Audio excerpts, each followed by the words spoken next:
my voice. My voice feels good, though, so I think we won't have any hiccups like that. Anyways, welcome to Lichess Plays. It is our weekly 2-hour 3+0 extravaganza. Let's get a game going here right away. Totoro, you're up immediately, 1925. All right, and I think we are live on YouTube and Lichess right now. I see the YouTube broadcast just kicked in. We're good to go. How's everyone doing today? Hello, Fish on Fish. Fish on Fish says, John, the Scandi is bad. I disagree. Okay, I think my opponent's not here. Let's go to another one. Totoro, you can always re-challenge if you want. Sali Bovic, greetings to you. Let's play e4 against Sali. Sali's always on the ball. There we go. Yes. Excellent. Okay, e4, e5. What should I play? Let's play knight f3. And I guess I'll go with a Ruy Lopez. Hello, John Carter. We'll play the main line here. What's up, Brian on YouTube? Also, Emil, Derek, Steve W. Awesome.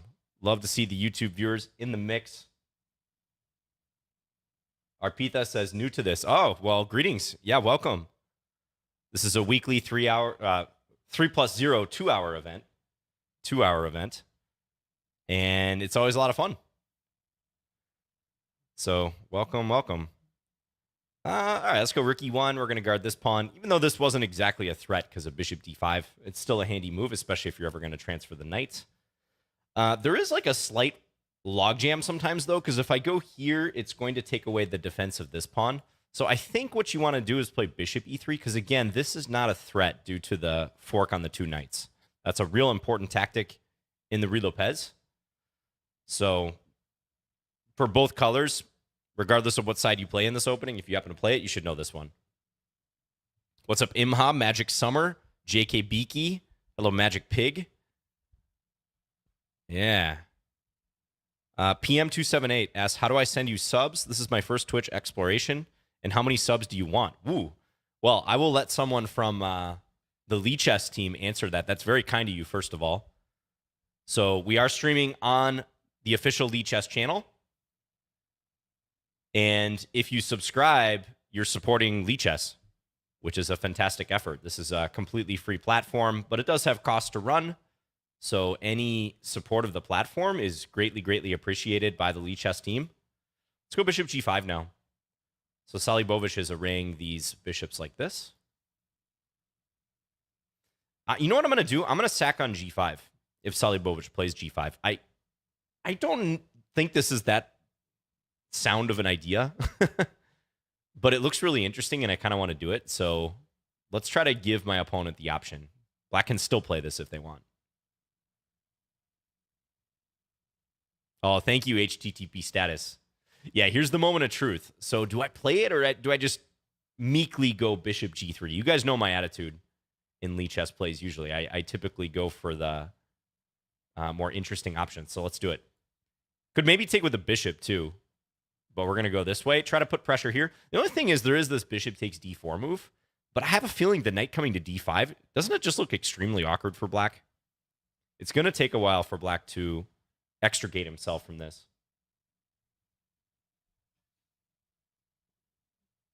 Arpita asks, does anyone know how many people challenge him? It's over 50. Yeah, it's a lot of challenges. But definitely don't let that discourage you. Just get right in there and challenge. Might as well. If you want to have a chance at a game. All right, now I could think about lifting the rook here. I can play knight d5 right away. These situations are always interesting. I can try to combine the two. Okay, let's do this first. And on bishop takes, I think I'm going to play rook e3. Because if bishop takes the rook, then bishop takes f6. So here, go for this. That's going to be the plan. Rook e6. Okay. Yeah, I don't think that's a great move because this rook is in the line of fire here. So one just simple default thing I can do is take and then take here. Granted, black does have two minor pieces at that point for the material. I could also take and then play d5. That's probably also quite good. Just thinking if there's some better option. Like knight takes and then e5, not quite working. Oh my, PM 278. Whew. Okay, I'm overwhelmed. PM 278 on Twitch just gifted 100 subs to the Lichess channel.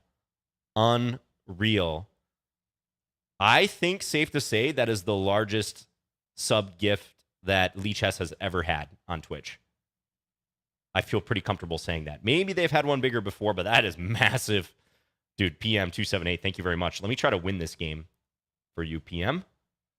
All right, let's do this.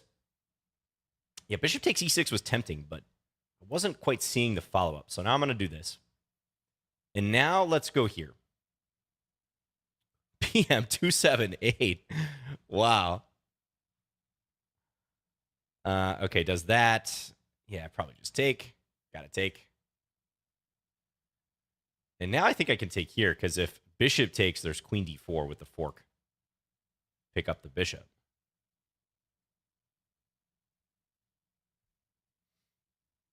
And if queen takes g5, I snipe the rook in the corner. Okay. Thank you, Salibovich, for the game. And thanks once again to PM278. Wow. Wow, wow, wow. Starting today's stream off with a bang, ladies and gentlemen. Thank you very much. Yeah, Salibovich, interesting little situation there, because g5, maybe it is just a good sacrifice. Knight takes g5. Engine also suggesting queen d2. Wow, that's not a move I would have thought about. Queen d2, I guess the idea is take here. Because you're already kind of in the line of fire with the light square bishop. And, yeah, knight takes g5. Just kind of seems like a good idea here, doesn't it? Because normally, if you can take and have the bishop defend the knight, it'd be better to have the bishop on e7 to break the pin. But if you have the bishop involved, like usually this isn't a big concern. But I was looking at knight d5 here, and I just didn't see how black got out of this situation. Maybe bishop takes b2. Ooh, but then, yeah, there's tactical fireworks, e5, interference move, blocking the bishop from guarding the knight. So, I don't know, Salibovich. I mean, probably we would have to consult the database. The automated analysis is giving me a pretty clean bill of health here. It said I had a 12 average centipawn loss, which is pretty good. Quite good. So, yeah, you might want to look at the theory, like, right around here. Because it didn't seem like you played... I mean, maybe bishop e7. It kind of looks like the engine's a little critical of that. Again, everyone, remember that knight takes e4 runs into bishop d5 with the fork on the two knights. So perhaps that moment should be rethought by black. Okay, on to the next game with the fresh 100 gifted subs on Twitch. Thanks again. And if any of you guys want to support Lichess as well, take a look at the patron options on Lichess. You get the little wings next to your name. That indicates a Lichess patron. It's very flexible. You can donate whatever amount you're comfortable with per month, and that's totally optional. Lichess is lucky to have, a fair amount of support. But if you enjoy the platform, this completely free platform that always pledges to be free, definitely consider it. Okay, playing Alex Werner. I'm just choosing kind of a slower setup, but one where I can go knight bd2 and then e4. Yeah, we're going to advance in the center. Looking for that push. Greetings to Yanni Gogo. I see you in the chat. Yeah, e4. Thematic move. Open this position up here. The light square bishop can be pretty tough for black to get in the game with this type of setup here.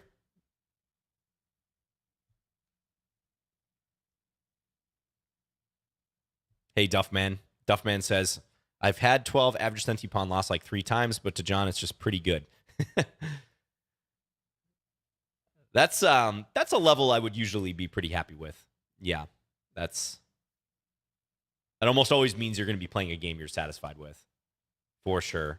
If I move this knight, then there's this pawn hanging. Okay, so I should probably play something like b3 to defend this. I don't want my queen overworked here. John had a 1 average centipawn loss game. Yeah, exactly. We saw that on stream the other week, or maybe about a month ago. I had a 1 average centipawn loss game. I'm still waiting for someone to demonstrate a 0 average centi pawn loss game. I have yet to see it. Well, thank you, Steve W. Says, always looking forward to these streams. Thank you, Steve. All right. Let's go bishop f4. I think this knight is just misplaced here. It doesn't have much of a future with that b3 pawn restricting its movements. d5 also guarded. So it's a challenge for Alex here to unwind his pieces. Also, a bit of a logjam on the d7 square. You can put the bishop there, but it also doesn't have much it can do. Let's just go rook e1.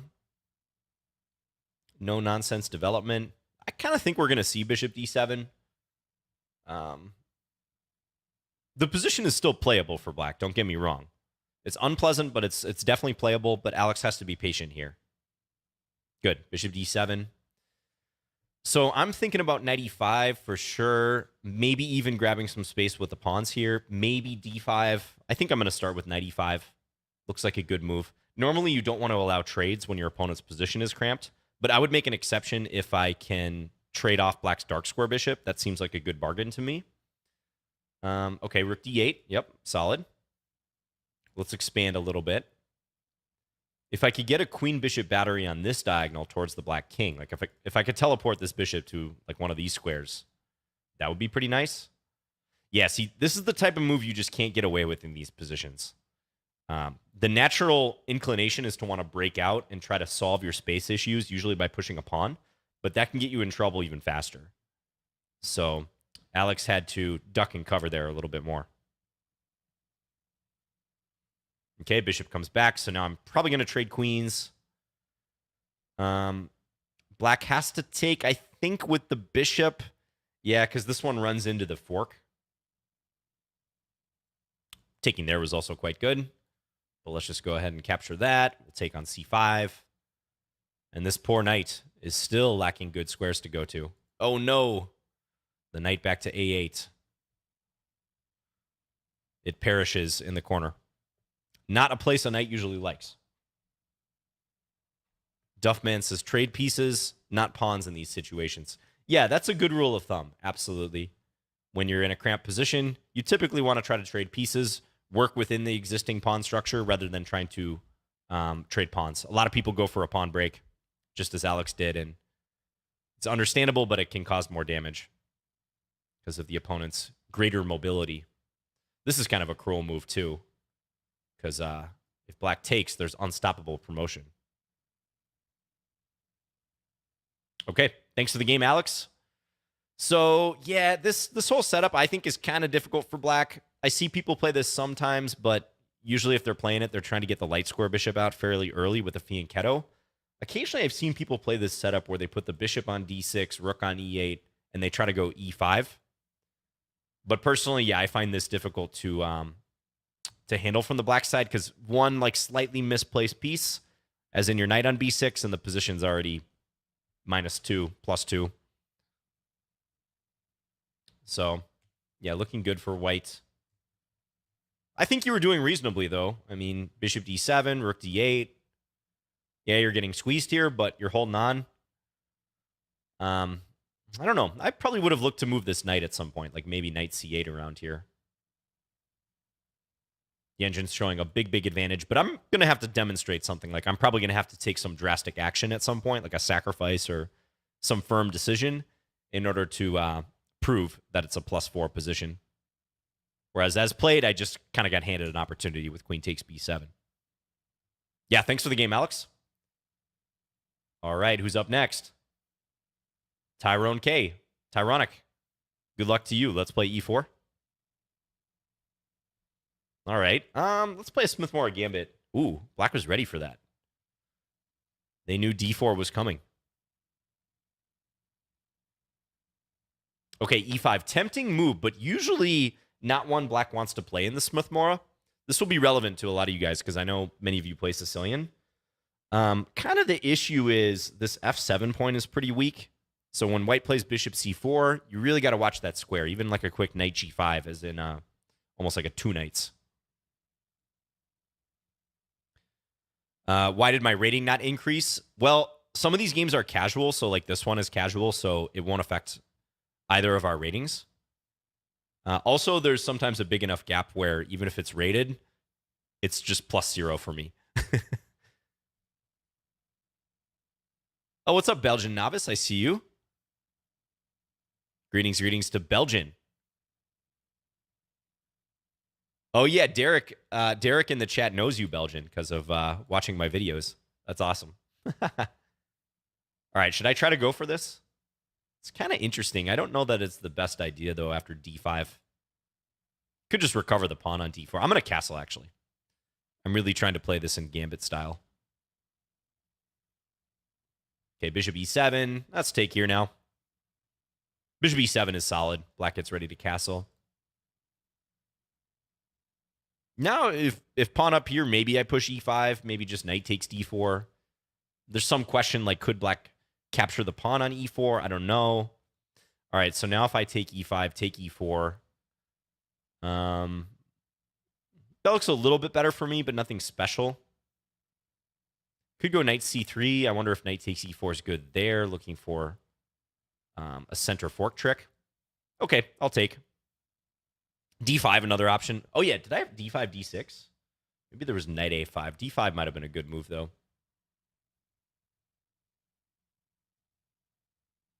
Is it too late to challenge? No, it is not. Absolutely not. Feel free to send me a challenge. My username is Fins, F-I-N-S. Challenge me to 3+0. The only thing is it has to be standard chess, 3+0 time control. It can be casual or rated. You can choose if you want to put your rating on the line or not. But it has to be that time control.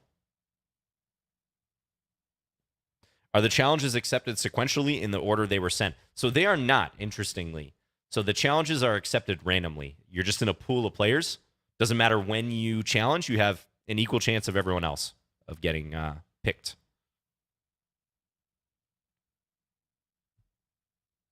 Yeah, this is the Maestro piece set. The Maestro set. Seems like we get good feedback on this set. I don't know about this move I just played. I'm a little negative on that move. Yeah, because of queen c7. And I don't know. This pawn's a little hard to guard. I might have to gambit it. I don't think knight f6 is going to be sound here. Could play rook e1, but knight takes e5. That actually looks pretty clean for black. I mean, knight d6 is actually like kind of thematic, so I'm going to do it. But this is improvisation.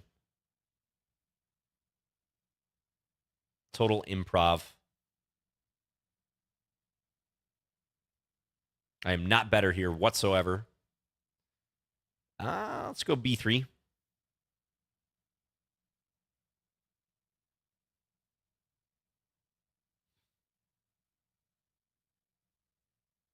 Tyronic is playing well here. Defending well. Time's getting a little bit low, but black is operating from a good position. Okay, I think knight b4 would have been a good move there. I was a little worried about that. Now let's play bishop b2. Now I've got a pretty strong dark square bishop, so perhaps I can make something of it. It's a Scotch almost. Yeah, it kind of had some Scotch vibes. That's right, with white going d4. Ooh, all right. So now I want to get after this g7 point at some stage. How to do that? Knight h4, maybe? Let's try it. Somewhat awkward-looking move, but I'm trying to transfer to f5. Maybe make way for queen g4 as well. Okay, knight e5. Black throwing up some roadblocks. Let's play f4. Black could give a check here, but I think I'm okay to just sidestep. Now, I could play queen g4. That looks pretty direct, although there's queen check. There's still the queen check. All right, let's play knight f5.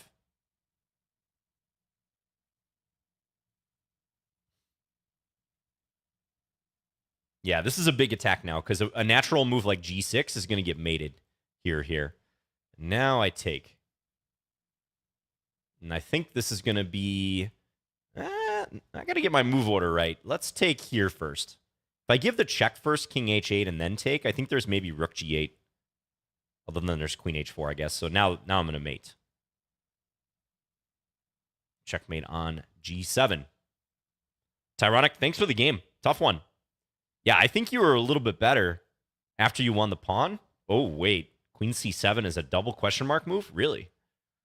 Why does the engine... Oh, that was queen c7 the second time. Yeah, queen c7 the first time, to me, looked pretty good. But the engine still says +2. Interesting. That is so interesting, because I didn't think I was better here. Or at least I was scrambling to try to prove compensation. But the engine says, no, you don't have to be concerned, John. Bishop e3. Why? Why not just take? Is it just like rook c1 at that point? Let's check. Knight takes e5 and then f4. And I'm quickly getting an f5. Let's say you grab another pawn.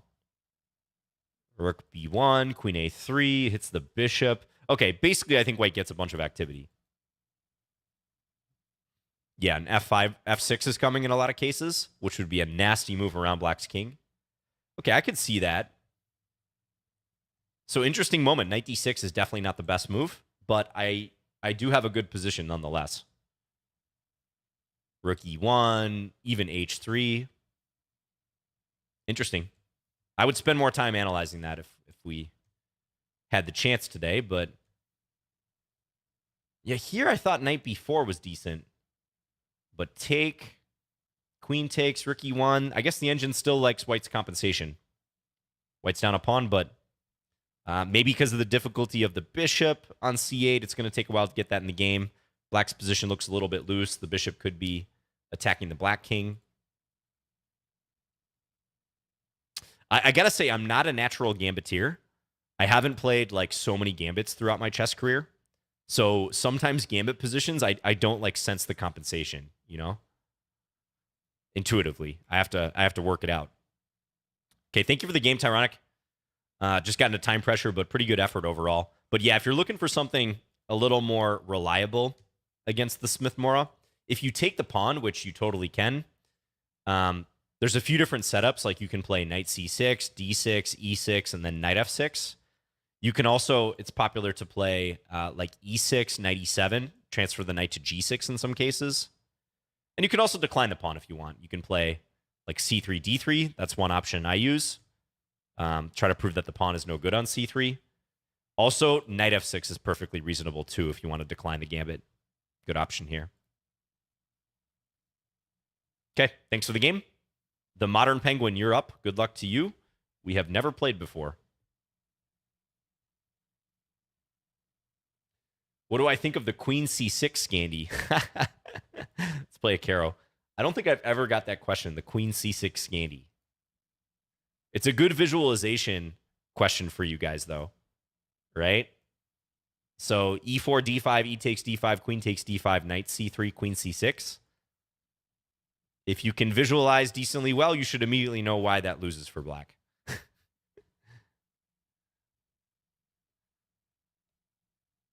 Okay, let's go knight f6. This is some theoretical stuff.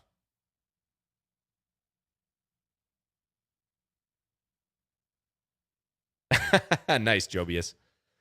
Okay, I think the move is bishop c5 here. You actually try to hold up d4. That's right. Bishop e5 wins the queen in that position. Yep, after queen c6 in the Scandi. There's all sorts of like funny, abrupt ways Scandinavian games can end. Like I once had a game. I can't remember if it was on the ICC or somewhere else. But I once had a game where after queen takes d5 on move 2, my opponent played king e2. Like a delayed Bond cloud. Ooh, and this is going to get forked, unfortunately, for Modern Penguin. King e2. Delayed Bond cloud or probably just a straight-up mouse slip. And then queen e4 is checkmate.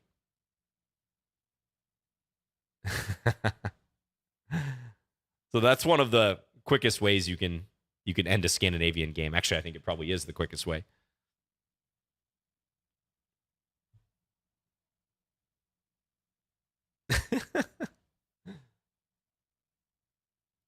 Hello, Cooper Young. Greetings to you. It's reminiscent of that variation e4, e5, queen h5, king e7 for black, where queen takes e5 is checkmate, like one of the shortest mates that white can achieve.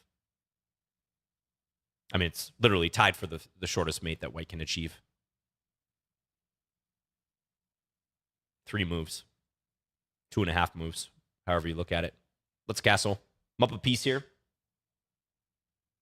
Probably should have played e5, but whatever. Yeah, because d4, that's a good move, taking some space. And now I could blunder if I played bishop d6 walking into this, so let's just retreat here.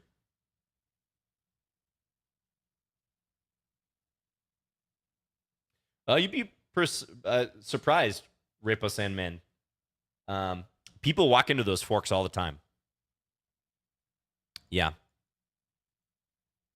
Even at 2200 plus level, I see it in fast games. Oh, hello, Gold Cat. I see you lurking. I hope I don't get paired with you today. I am fearful of Gold Cat. This is one of the strongest regular challengers that we have on Lichess plays. I have a 3-0 score against Gold Cat, but every one of those games has been hard fought. Could have gone either way. In fact, I think I should have lost probably 2 of them.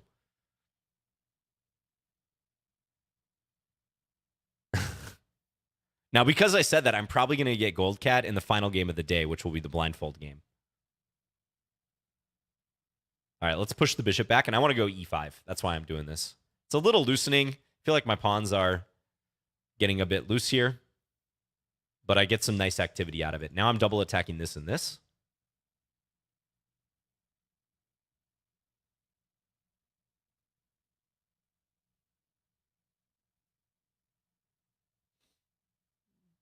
Hello, John Stevenson. That's a cute message. John Stevenson said, hello, chess guy, and then said, sorry, granddaughter got on the computer. Hello to granddaughter. Thank you for tuning in. Okay, so I can try to win a pawn here. It's a bit of a dangerous mission. I'm going to get hit probably with like f4. That's one thing I do have to consider here. I mean, what is white playing next, though, in this position? Because f4 is not yet a problem. Maybe I throw this in first. Let's do that. Bishop e3 I can take here. White's pretty low on the clock, too. Yeah, I think now I'll take this. Should be okay. Getting ready for f4. Okay, let's pull this back. I'm just going to do this as prophylaxis against this move. I don't want f4 coming with tempo. The pawns, they are rolling, though. Let's go here. White must attack. There's no choice. I can take here now. Oh, did I blunder? Almost. Almost. Oh, I have knight g3. Okay, I didn't plan this. I was originally just intending to take back, but then rook takes d8, and I'd have to watch the e8 square. It doesn't actually work, though, because of knight f8 at the end, among other things. But yeah, a near blunder. Moments from catastrophe. Let's just bring this back. Oh. Modern Penguin resigned. Thanks for the game, Modern Penguin. So, yeah, just walked into that idea right there with d4. This is a pretty solid variation. I remember I played this like bishop c5 idea against Greg Shahadi in our I Am Not a GM match on chess.com a couple years ago. And I got some reasonable positions out of this. I think white's a tiny bit better, but no different than, a lot of opening variations. I seem to remember rook d1 being the main idea, trying to get d4 in. And black has to decide if they want to play d4 or not. So I want to say that's the more promising move. Yeah, it looks like according to the database, that gets played more often. So maybe look into that. Yeah, bishop d4, right. That's Greg and I had a couple games with this. You block the pawn. So maybe a good thing for you to look into. What's up, a cute butterfly? I accept you fully. This is a no judgment zone. I 100% accept you, a cute butterfly. If you want to be a butterfly, go right ahead. I will support you. All right, thanks again for the game, Modern Penguin. Kalashnikov, good luck to you. Let's play D4. I'm feeling Jobava London. What about you guys?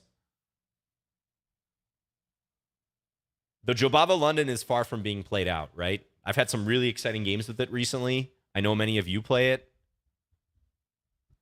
It tends to be a lot more exciting than the normal London. Kalashnikov might not be here, though. So we got to abort. We got to move on. I'll try it again, though, in my next D4 game. Ooh, Schrodinger's Queen. Schrodinger's Queen. Good luck to you. Let's do it. Yeah, I have that loss, that one loss. We played last time. That was a tough game. Okay, Bishop F4. I got to focus in this one. This is another one of, like Goldcat, this is one of the strongest regular challengers on Lichess plays. C5. Mm-hmm. Okay, let's play solid here, E3. One of the big dogs. That's right, Tucson. Absolutely. Raid incoming from Sabina. Oh, that would be fantastic. That would be really great. Yeah, so I think we had this last time, too. This time I'm going to play H3. I think I took on C5 last time. Or maybe Knight C6 was already played for black. This is a little bit different than what we previously did. So this will be interesting. Let's castle.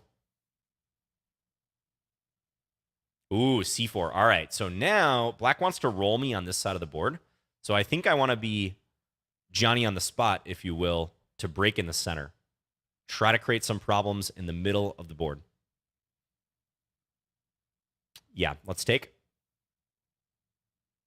Okay, in-between move situation here. Kind of tempted to take here, but I don't think it's the best idea. I probably should just play queen takes c3. That was my default move. And then the knight comes over. All right, I guess I'll play that position. I was trying to make it more exciting somehow, but I mean, I think this is still pretty good. Let's go here. Assuming knight takes f4, I think that's more or less the only move for black. Otherwise, I think something's going to hang here. Yeah, I just got to take. There is this problem with this pawn, though, and I might quickly get in d5. I mean, d5 would be highly thematic at this moment. I think that's going to be the move. Plow through the center. Black's a little underdeveloped, so in those situations, especially if you're castled and the opponent is not, you wanna strike with the quickness. Steve W says, big game? Yes. Yeah, this is a big one.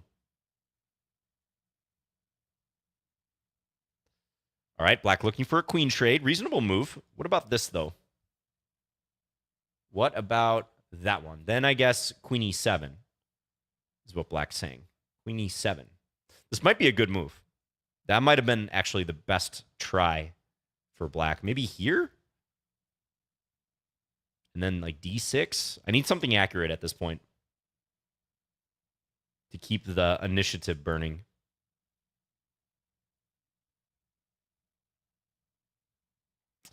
Queen d6, queen e7. I don't know if I'm really seeing much there. I could take e6, but then there's a trade. Oh, but I have... No, I don't have that. Ooh. I think queen d6, queen e7 is actually reasonable for black. So let's go here.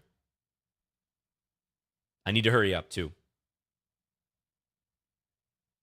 Oh, thank you, Sabina, for the raid. Looks like we got a raid. I don't have alerts up, but raid of 61 viewers from Sabina. Thank you very much.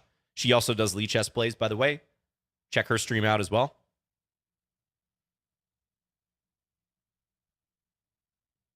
Okay, tough one. Yep.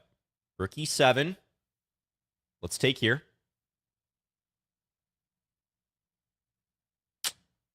I think I just have to settle for playing this kind of strategically.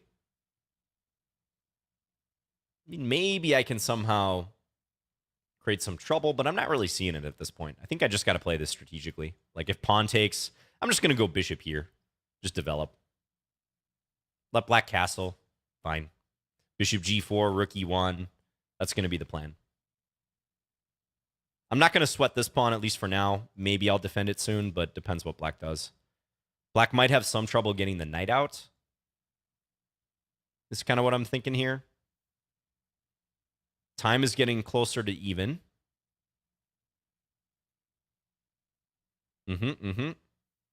All right, let's play f3. Ooh, I think I blundered.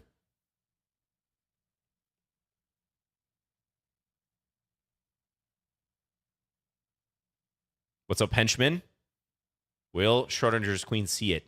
Yeah, that's the move I was afraid of. Well spotted. Because if I take queen g5, weird little tactic, but it works. I don't know, though. I still have some initiative here, so this is not going to be easy for black. Will not be simple.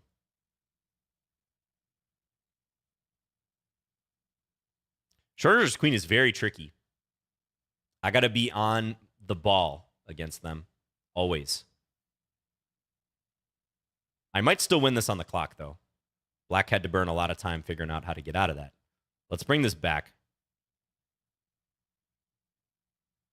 Defend against checkmate, usually a good idea. Oh no! I can't defend off mate anymore. Oh yeah, I'm losing. Whew. I'm losing. Okay, I have one chance. One opportunity. Am I going to capture it or let it quit? Let it slip. Is this a draw, actually? Rook d2. Draw. Check. Check. Check. What a weird draw. Is rook d2 brilliant? That is a draw pattern with the queen. Whew. I mean, black can probably win if they retreat the queen, but very hard to resist queen takes d2, especially given the way the game played out. Wow, yeah, that was quite the swindle, indeed. Good game, Schrodinger's queen. You defended very well. I thought I was pretty much close to winning after d5, or at least big advantage, but I couldn't figure out what to do after queen f6. Engine says queen c7, queen b7. Oh, yeah, it's just one of those things. Once you see it, I'm so focused on trying to attack e6 or prevent black from castling. I think in a classical game, I'd probably find that, but like that's not a intuitive idea when you're just staring at that position and all the action seems to be taking place in the center. Yeah, I needed something precise here. No other move is nearly as good as queen c7. Would I play queen e4? I mean, I still felt like I was doing pretty well here, but I kind of got my bishop wedged in. Yeah, f3, big time mistake. I had a feeling, too, like my bishop was getting walled off, but h5 is a really nice way to take advantage. So if take queen g5 is the idea. Whew. Wait a second. Rook h6. And now suddenly it's equal again. a3. I just played that to create luft for the king. Oh, rook takes d7. Oh, yeah. Okay. Definitely missed opportunities here. Rook takes d7 and then take, and it'll be two rooks against the queen, but white's up several pawns. Rook d2, only move. Don't count me out. Don't count me out, guys. I'm not going to make it easy for you in Lichess plays. I have my back against the wall. Everything else is mate in 5. The Scandi swindler strikes again. Rook d2. Never play f3, always play king b1. Yes, I should have taken Ben Feingold's advice there. Yeah, and this is the case. Queen takes d2 as a draw. I mean, it's not that hard to calculate after queen takes d2, but in the moment, I think both Schrodinger's queen and I just overwhelmingly thought that this would be played. But yeah, I mean, there's really nothing much to calculate after this. It's one of these queen going in a geometric little square here, giving checks in a perpetual. A draw. You sometimes see this like in the corner, like if this were here, this were here, this were here, and I played queen f6 and ignore the other pieces, like that would also be a draw with the queen checking on f8, f6, and h6. Typical pattern. Wow. Okay. Well, I think that's a fair result. Definitely the most exciting game that we've had today. Thanks for the game, Schrodinger's queen. Let's go to another one. What, not you again? Okay, good luck to you. Let's play knight f3 on move 1. Thank you, Mike Goldman. Mike Goldman really liked the rook d2 move. Yeah, that was fun. All Things MMO says, can't you take the knight on move 23? Yeah, that's that rook takes d7 move I was looking at in the analysis. Absolutely. I was so focused on the H file there. I was not thinking about that possibility.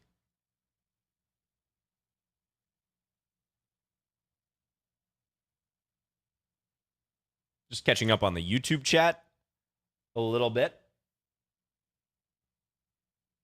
Do you like to read? You have a great vernacular. Oh, well, thank you. Yes, I do like to read. I listen to a lot of audiobooks these days, too. Although I'm still kind of on the fence whether I like audiobooks or not. Because I find I have to listen to them multiple times. Because I'm often like multitasking or like walking somewhere to get full comprehension. So definitely difficult to read for comprehension. I tend to like nonfiction. I read some fiction, but the past couple years I've been more on a nonfiction kick. So I think with an audiobook especially, like that makes it difficult if you're trying to absorb the information. And I've also found my enjoyment of audiobooks is like highly dependent on who the narrator is. There's some great narrators, but others you just like, you will immediately tune them out. Do you play them at 1.2 or 1.5? So I don't change the speed. I know a lot of people do that. But I was always curious about that because especially if it's hard to comprehend the information, I would assume that might make it more difficult, but maybe not. Maybe the argument is if you're going to listen to them multiple times, you might as well increase the speed. I should try that.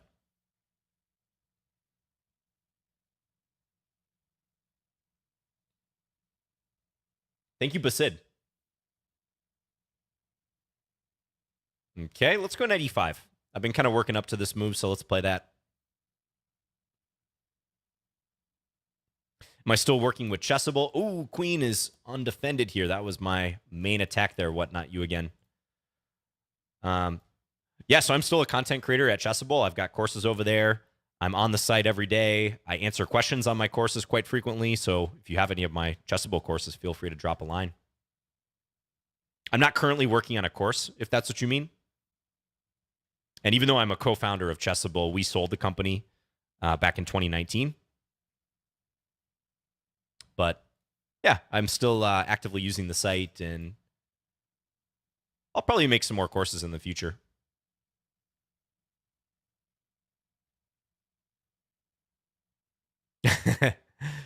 Well, if I do a course in the near future, it'll probably be a Scandinavian course, Queen A5. I have material on that, but I kind of paused working on it because I wasn't 100% satisfied with the lines. There's just a few key variations that I want to see tested more before I'm like fully confident recommending it. Even though I think it's like fully playable at Blitz and Bullet and whatnot, the jury's still out on a couple lines that I think will get played more often in the future. I don't want to say what they are because right now they're not getting played very much.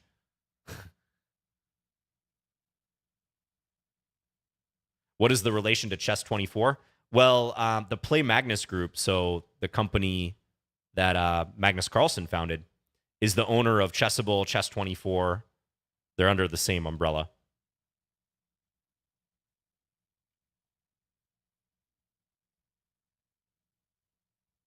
All right, checkmate. Thank you, Whatnot You again for the game. Yeah, just that blunder. Knight e5. Didn't notice the attack on the queen. This position already looks a little tough for you. I mean, your pieces are okay, I suppose, but there's some pressure on d5. Like, let's say you go queen e7 here, then I play a3. I have a feeling that d5 pawn is kind of hard to keep. Knight c6, maybe I can play knight takes d5 there. Probably can. Your bishop gets blocked.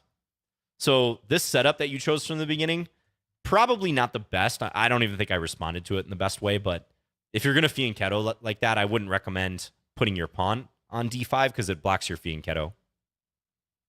So I was kind of playing for tricks, though. I went queen a4 looking for knight e5. A little bit tricky, trappy.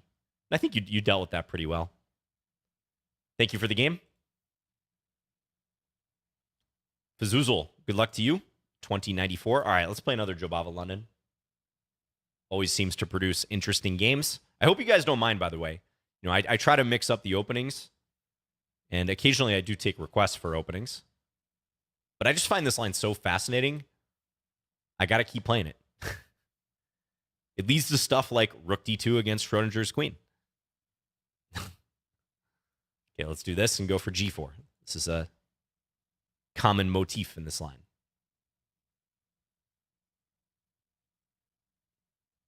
Thank you, Arpitha. All right, Queen B6, looking for this. Probably Rook B1 is what you want to do here. Just guard against that.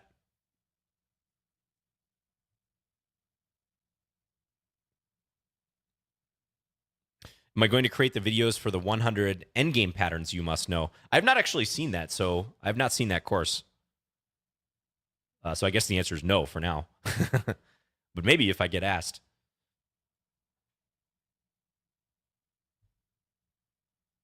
All right. Yeah, let's play Bishop D3 now. So once you've gained some space on the king side like this, you can do this move. Queen takes D3. Am I going to the Olympiad? No. I mean, that would be a bucket list item for me, for sure. I would love to go to the Olympiad.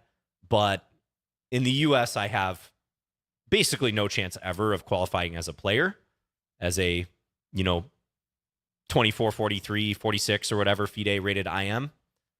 My rating is decent. I'm very happy about that and what I've achieved competitively in chess, but I'm nowhere near Olympiad material. You got to be like minimum 2,700 FIDE in the U.S. to qualify. But yeah, I'd love to go as a spectator or maybe in a coaching capacity at some point. I think this, while tempting, runs into C4, so I should probably just develop here.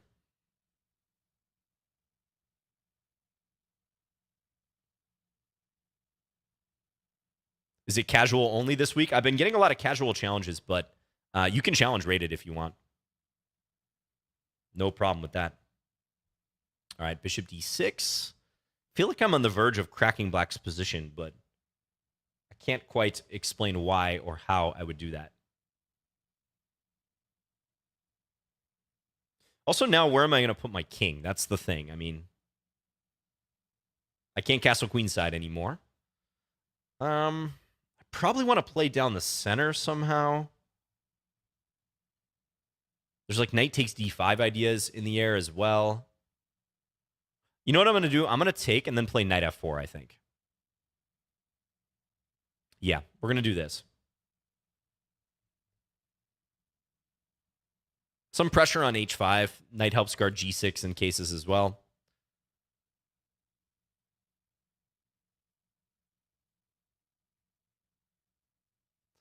Why not move to a country like St. Kitts and Nevis to play in the Olympiad? That would be quite a big decision, just to play in the chess Olympiad. Okay, c4. Knight b5 definitely comes to mind. I think on sound, though, I probably just have to retreat here. Unless I really decide that I want to sacrifice something, like knight b5 followed by queen a3. You know what? He has queen b4 as well, though. That's annoying. I almost did it. All right, let's go back. I spent all my time, and I couldn't get a forward move. So now we're going to regroup and play in the center. Black quickly played a6, I presume, to stop knight b5. But now this move's a little unpleasant for Black, because what does Black do about the d-pawn? That d-pawn is hard to guard. Black's losing a pawn here.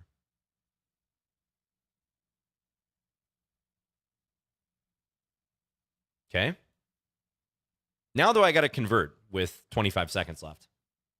And the position's still kind of complicated.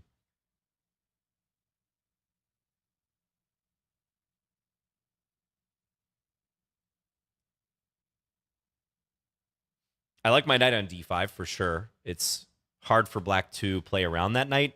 Could definitely see Black playing something like knight e7, trying to dislodge it.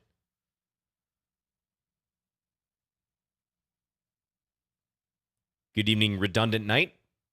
I like your username.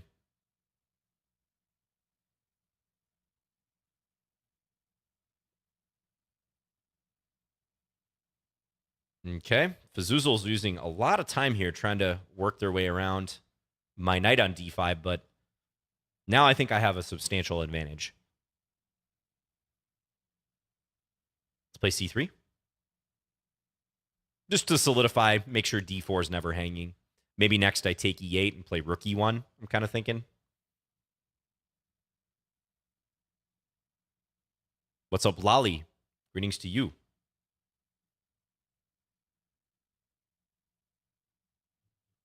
Black still has a hard time with that knight. Let's give it a check.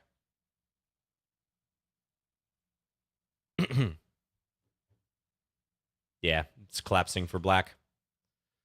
Wasn't much to do, though, to be quite honest. Thank you, Fazuzal, for the game. Yeah, I don't know. Kind of a quirky one with Queen b6 thrown in here. I am kind of curious where I could have played this better. Yeah, you get into these situations in the Jobava where the engine may not really think much of White's position, but it's very interesting and dynamic. But it looks like here... Oh, b4. Wow. b4, knight b5. Okay, knight b5, I think I thought about at this moment. I mean, b4. That is a heck of a move. One of the top suggestions. Purely to deflect this pawn, I guess. But I mean, there's even c4, right? Wow. I mean, b4.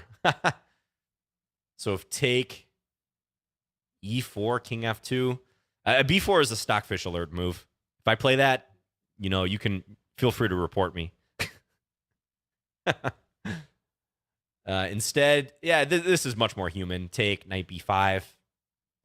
I wasn't sure, though. It just seemed a little shaky. This is actually similar to what I thought about in the game. c4 and then probably queen a3, huh? Yeah. I was trying to get a similar operation in the game where there's multiple threats here and Black's king is stranded in the center. So the moment I almost went for that was right here, which I think it works. Oh, queen take. I didn't even see queen takes f4. I rejected it, though, because of this move.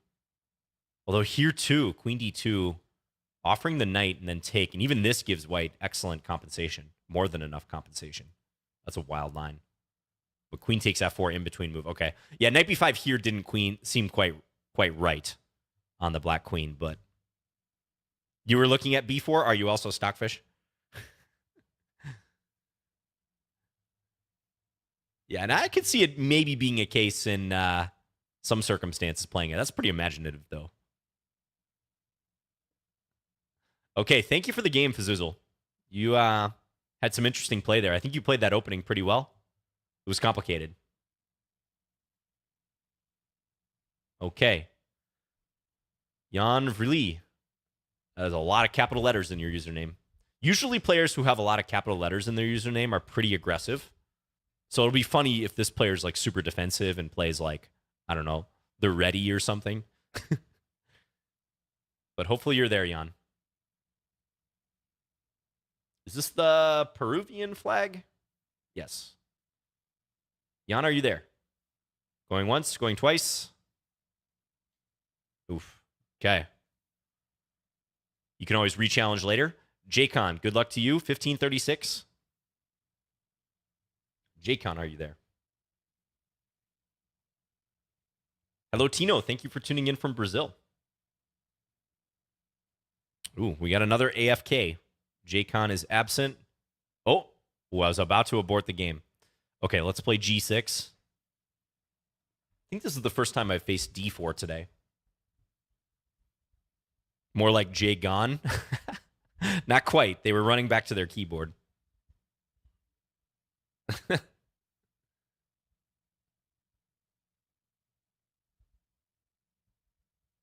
Oh, thank you, Steve W.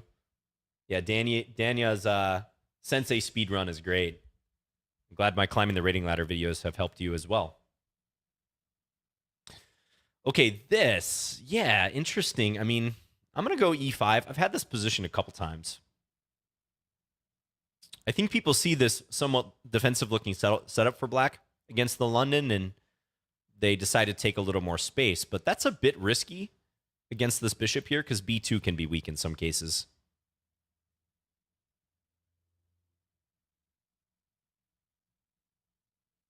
Could you suggest some unique opening to throw higher rated players off guard? That's very tough because I'd say you're more likely to confuse yourself than you are the higher rated players. Hello, Pompezer. Ooh, and now I can take here. Let's take with the bishop.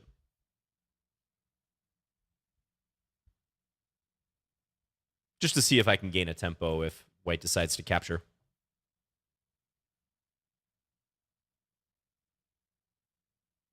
Hey, John, this is John. Greetings to you, John. All right, knight d5, maybe here. Try to prevent white from castling. Maybe white can castle queenside, actually, which would hit my bishop on d4, but... Any tips on general thinking during a game? Ooh, that's tough.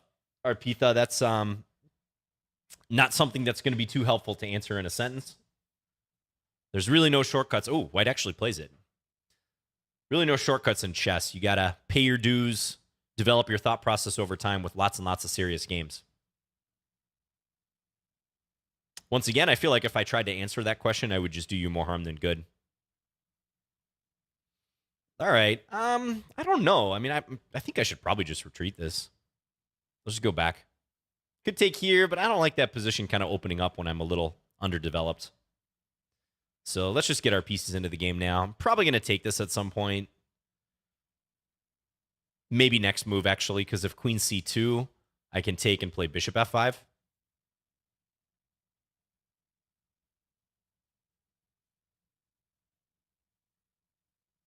You have a beginner series which goes over this? Yes, Arpitha, check out my Chess Fundamentals series on YouTube. That would be good to check out. Should I throw this in first? Tempting. Tempting. Now, let's play bishop f5. Because if I go bishop h6, yeah, white might play king b1, but if they understand what's going on, they'll play knight f4 instead. And I'm not sure that inclusion of those moves really benefited me.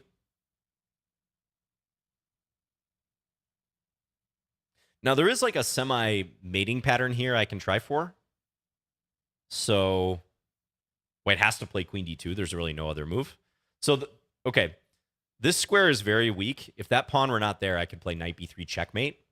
So there's a couple ideas that come to mind playing off of that. One is like a5, a4, knight here. Sacrifice the knight to try to open the rook to get down here. I can also try this. I think I'm just going to play this way. Look for queen a4. Could play bishop h6 followed by g5, maybe. But then my bishop would be undefended in that line, Mary Quas. It's a good thought, though. Yeah, this is probably a good defensive move. Because I don't really want to take that. I mean, maybe I still go here. But I don't trust it. I don't fully trust it now. You know? Let's go here. Hello, Ankush. Greetings to you.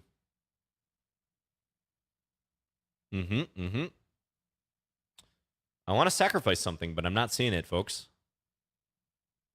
I'm not seeing the sacrifice. I'm just going to trade. Still got a strong bishop pressure here. I'm not worried about bishop b5. If my opponent lets me do that, I'm really, really happy. Okay, let's do this.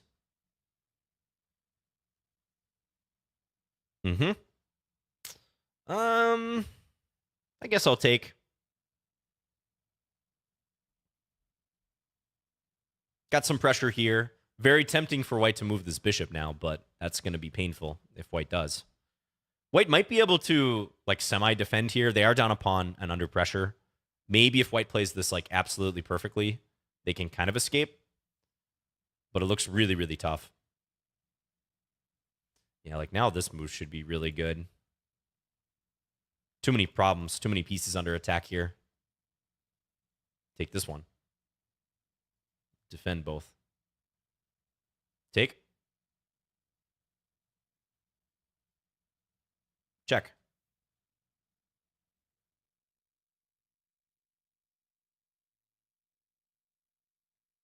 Just got to fire off some moves here. Okay. Jacon, thanks for the game. You were pretty fast at the end, but you were under pressure, which definitely hurt. Yeah, so I think that c4 approach, not the best when black is fianchettoing like this, and I'm aiming for e5. I do think you should put the pawn on c3 to block the bishop. Later on, though, I think you had some chances. I mean, despite what the engine eval is, it's not very simple for me to figure out a win here. It does feel quite risky what you did, though. But given that you were down a pawn, I mean, I don't hate it, I guess, on a practical level. So what is best here? Knight e4, c6. Yeah, I don't think there's anything purely crushing right away here. I fully believe black should win this, no problem, but I don't think I missed anything in the short term. Nothing that I'm going to lose sleep over.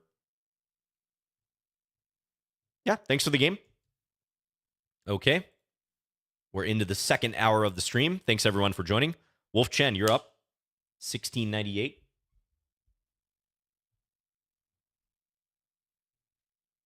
What's going on in your life right now? Hello, Lena. Nothing major to report. I'm doing my usual thing. I'm happy. I'm healthy. I'm playing chess with you guys. I'm lucky. Oh, hello, Wolf Chen, by the way.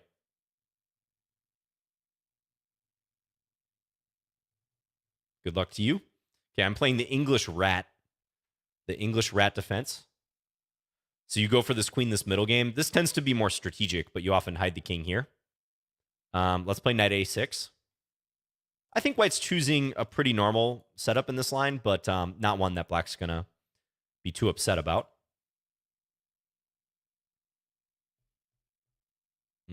Maybe I should have played a5 first, but I'll go knight c5 now. Is there a New York rat defense? There should be. There should be, absolutely.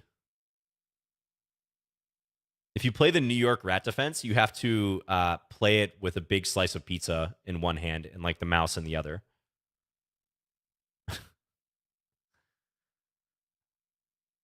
A4, B4, A3, bishop C1. That's often a sequence in this line, by the way. Let's just play here. I really want to play A4, but I just don't quite think it's good yet. Well, okay, I'm going to do it. I changed my mind. Changed my mind. I'm going to try to attack here. Okay, I think bishop c1 would have been a better move there, because now maybe I go here. And look at the bishop on e6. It's doing great work defending the d7 point. Now these pawns should get pretty tender for white. Probably white has to play b5 here, but it's not pretty. Yeah, like maybe now I just look for some trades. Not going to take this one because that invites rook d7. So probably like this. Is b6 a problem? I don't think so. I want to trade one pair of rooks so that I can more easily attack these pawns without worrying about rook coming into d7. Pepperoni Gambit, yeah. We still have over 50 challenges, Jonah. So yeah, quite a significant number of challenges. Okay, let's take here. Maybe white takes with the knight. I don't know. Nope. Okay, we'll take back. So now target acquired on this pawn. I'm threatening bishop takes c4. And this pawn being down here, super nice. Super nice long term. This should be, I think, a technically winning position for black. Rook here, rook here. This knight is not really playing, so I feel like I do want to get that in the game. Let's go knight here.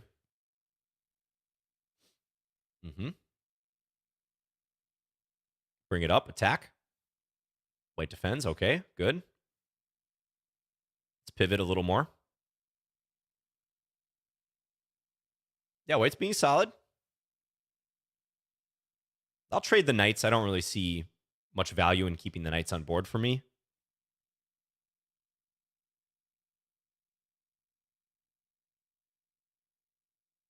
John, will you come to the candidates tournament in Spain or just follow online? Oh, I'll just be following online. Trying to think of the last top level tournament I actually attended in person. I think it was the World Championship in 2018. Magnus versus Fabiano. Great match. Can I do this and then this? It's a cool little idea. I'm going to do it. So if bishop c3, I'm just going to bulldoze the rook into b2.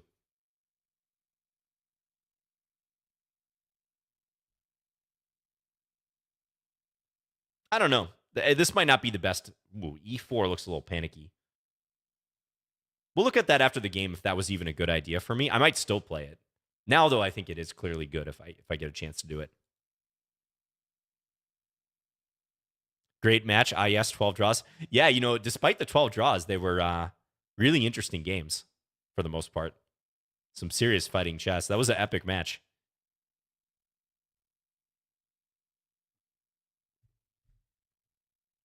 I was there towards the second half of the match. I'm trying to remember exactly what games I saw live. I was there for like 2 or 3 games. Okay. Take or bishop c5. Bishop c5 seems pretty good here. I'm not even going to take this a-pawn yet. I want to target this one. How often can you say you have an outposted rook? I created an outpost for my rook on that square. Okay, he's trying for bishop a5. But I just don't think it should do much. Yeah, he gets rook d7 in, but where's the beef? Where's the follow-up? Meanwhile, I'm threatening the bishop. I'm threatening stuff like this, maybe, or just take on a2, take on g2 also. I can try for mate.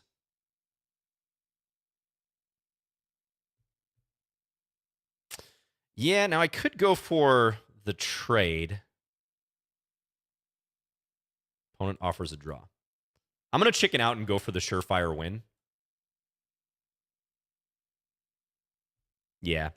I mean, that's probably the simplest way to do it. Thank you for the game, Wolfchen. It feels weird not playing rook takes g2 or rook takes a2 here. But if I trade the rooks, I pretty much win no matter what. Whereas if I take on g2, white goes king f1. I mean, yeah, I'm sure this is still winning for black. I don't see a mate, though, per se. And I got to watch my own king. Like, if white moves the rook and gets bishop c8 in, that might be trouble. So thanks for the game. The way you played this, Wolfchen, is like pretty typical, I'd say. But this endgame, I believe, is not one white should go into. Most players who play this d4, d6 line don't mind playing this queenless middle game. Because it's kind of deceptive, but black's king is perfectly safe, and it often just takes refuge on c7, as I did. And the fact that the white pawn is on c4 is sometimes like a hindrance. Your d4 square can be weak. You have some trouble like coordinating all your minor pieces. Black's pawns are a little more flexible in a strange way. So you see a lot of people who are d4 players with this move order, they prefer knight f3 on move 2 against d6 to stop e5.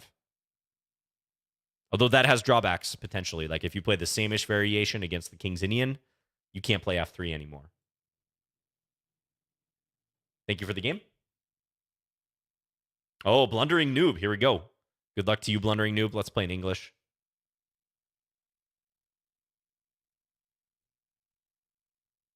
Blundering Noob is a patron and a frequent presence. Frequent presence on the streams.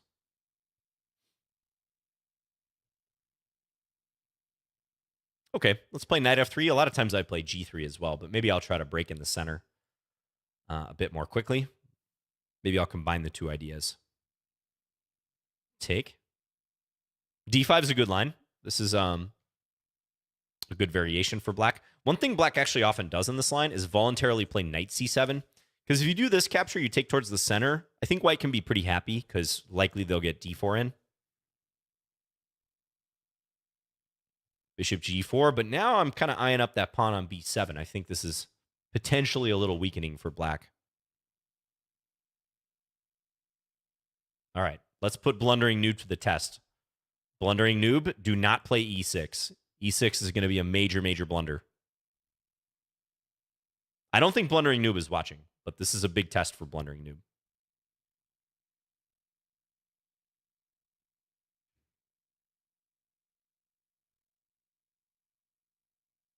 Oh, no. Yeah, it's like a typical move you'd expect to see here, but it blunders the bishop, unfortunately. Knight e5 was probably also really strong there. Play it for the content. Well, you got your wish. I mean, Blundering Noob is not shy about living up to their username sometimes, but aren't we all? No offense to Blundering Noob. I'm sure they're going to take that in stride.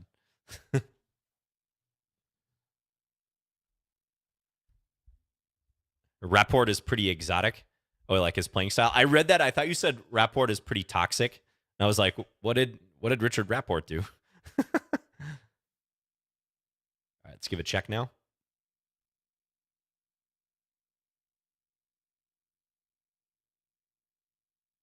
Oh, thank you, Cooley, on YouTube. Thank you for tuning in.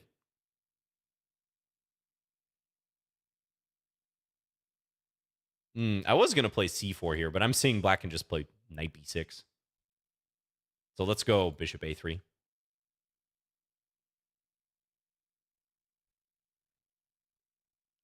Okay, now c4 makes more sense, though. Let's do it.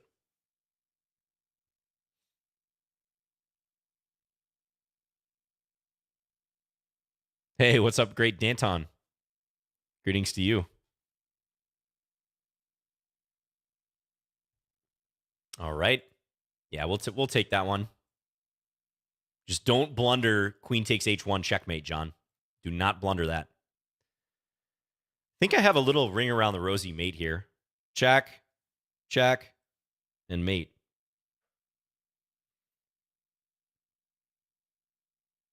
I mean, black can go king g5 here too, but this is a nice little checkmate. Very minimalist mate, right? Pawn helps guard this square, and black's pawn takes away this one. Thank you for the game, Blundering Noob. Yeah, you were under pressure after queen a4 for sure. It's kind of the consequence of moving this light square bishop out early. In non-e4 lines, like non-e4 main lines, so d4 especially, but also English and even knight f3 on move 1. As a rule, you should be a little more skeptical of moving your queen side out first. I mean, even in e-pawn openings, that's often the case too. But like moving the light square bishop out first creates issues here when I have the fianchetto going already and the half-open b-file. Risky move to play. Risky move to play. So, yeah, if I were you, even after the trade on c3, I would play e6, try to complete my development, and go from there. And again, a lot of times, this is high-level stuff, but a lot of times black actually backs the knight up here to avoid any problems and avoid taking, which strengthens white's center. Thanks for the game. Unhinged chess guy. I like your username. Good luck to you. 1733. Okay, let's play a Dutch. We'll play a Dutch. Yeah, I should have expected some Gambit from a player with Unhinged in their username. This is a good Gambit, though. Hard to argue with this Gambit.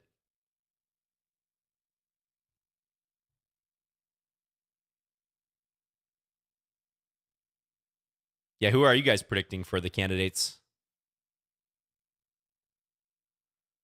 What's your prediction? I said I think Ding is going to take it. Let's go e3 here. This is much like the Smith-Mora declining of the Gambit. I mean, especially with Ding's performance in the recent Meltwater tournament and his play when he was trying to get in those games to qualify, I think was quite impressive. I really like his form right now.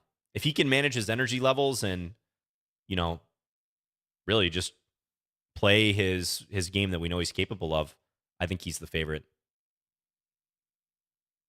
Nepo, Fabi. Nepo seems to be a bit of a dark horse pick despite being, you know, the past challenger in December. Yeah, that's right, Great Tanton. That's right. Knight takes g4. Can I play it? I don't see why not, folks. Let's go for it. And let's see if Unhinged ends up taking, in which case I'm going to capture that rook down there.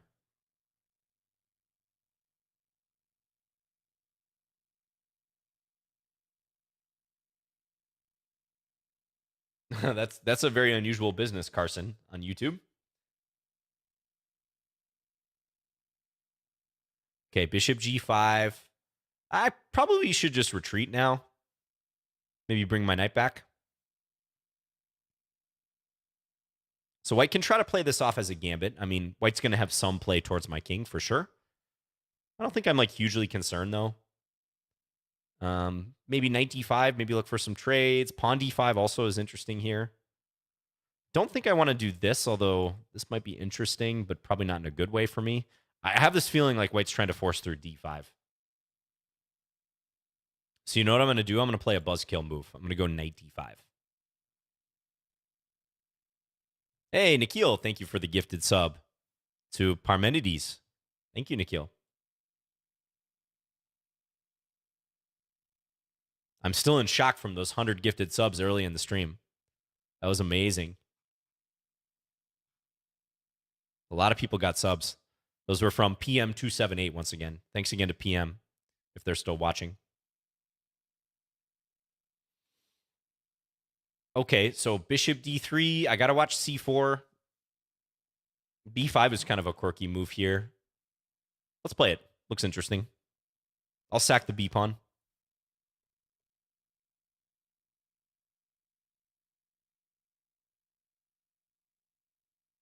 White does not take it. I actually think taking was probably best. I didn't have anything hugely in mind against that.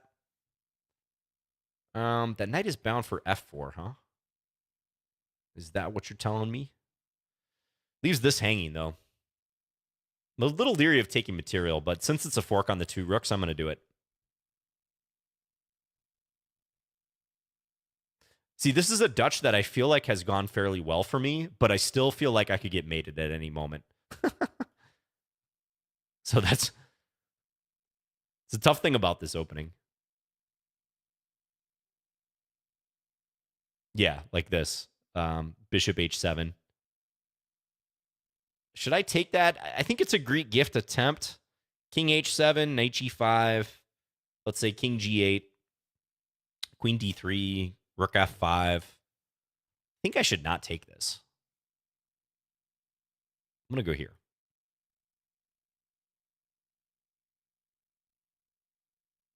I did used to play the Dutch when I was rated about 1900.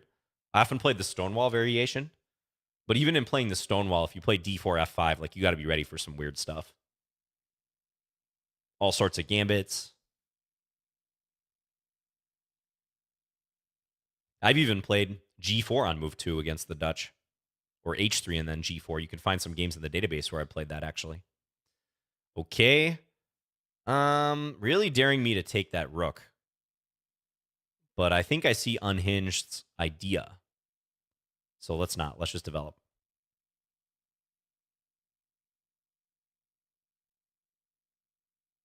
I got to watch my time now.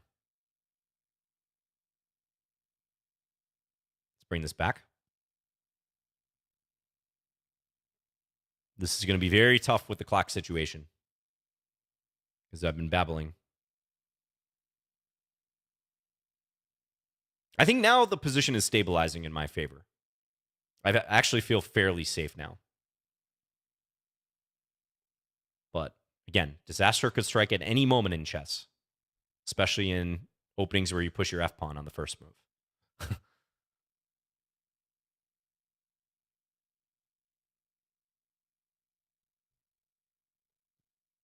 Will Unhinged see it? Oh, I actually could have taken that. I thought I was pinned here, but that was clearly not the case.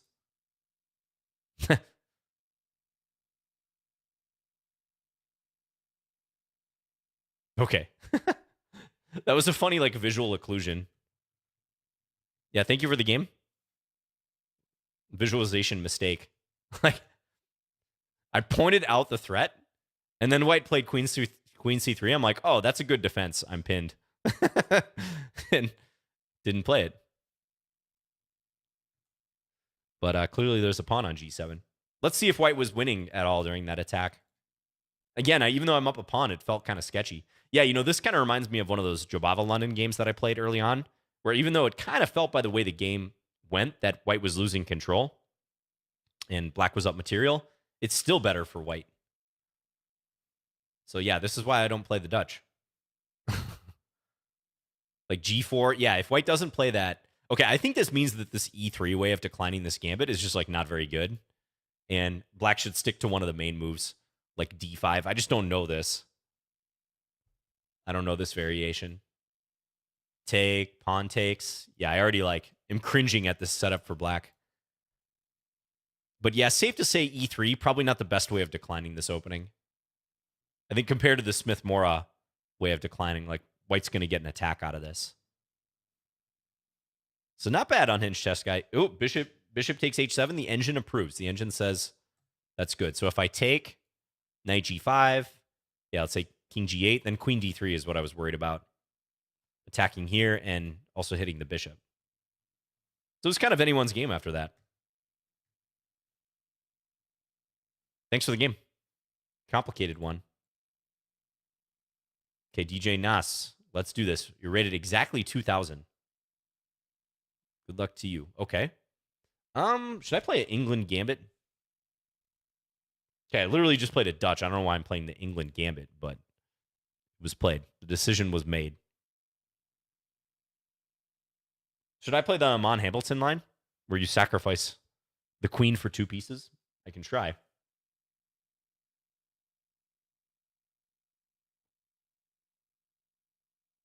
I can try it. Yeah, this is the refutation variation. Because I think if you play the normal way in this variation, it's just bad for black. Like rook b1, queen a3. We're going to go with this line. This is fun. Yeah, now here I think you take with the bishop, as I recall. Shout out to Aryan Ramapur, if Aryan is in the chat.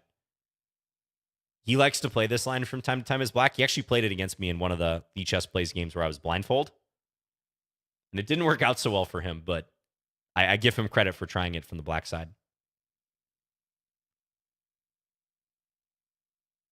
So the key to this variation, black has to keep good coordination to have any sort of compensation for the queen.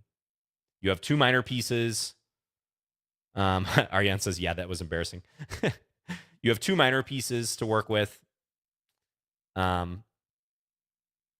You need to keep excellent coordination to prove any sort of comp here.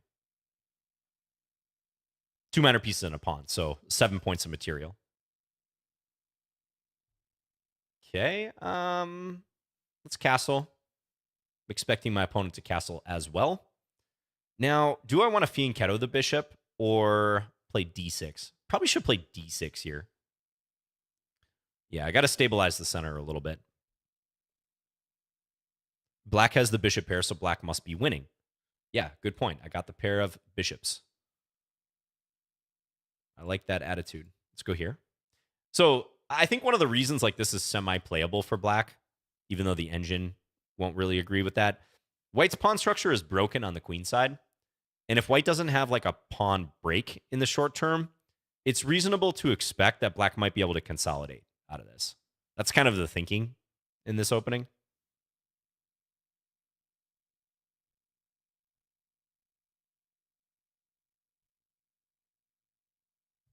So b6, I just don't want my bishop tied down to defending this. So now white has to start thinking about a plan because they played normal moves, but where to go from here?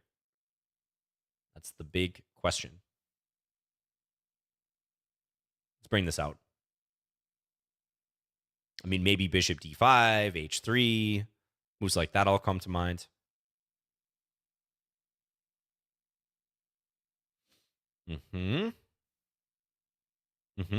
Okay, I'm going to encourage the pawns to come forward.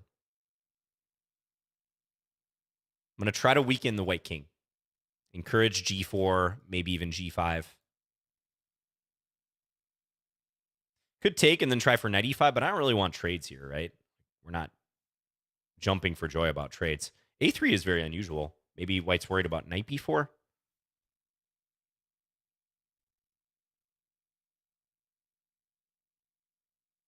You see a YouTube video, JB smashes with the England Gambit? Yeah. I think White's playing pretty reasonably, though. This is going to be tough. Gonna be tough. This is a good move. It's an annoying move. For sure. I think I got to retreat like here or something. But then G4, G5 is a real problem. Actually, is it? All right, I'll play this. We'll try this.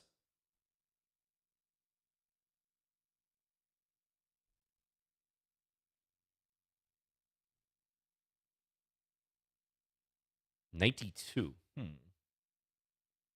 I don't think that's the right move. Let's go here. Seems like White's going in the wrong direction with that.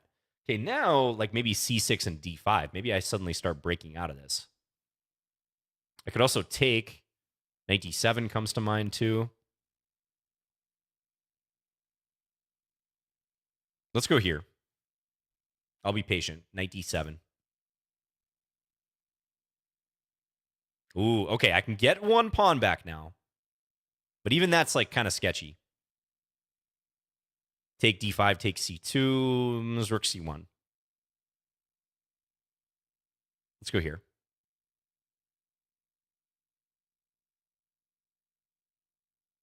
White's kind of losing the thread, though, for sure. Okay, now the pieces are coming alive. Let's take. Now I think White's going to lose material back. I'm going to take this way. Okay, because, ooh, and now I have bishop D4 or just take here. We'll just take this rook. Oh, no, it's coming apart for DJ.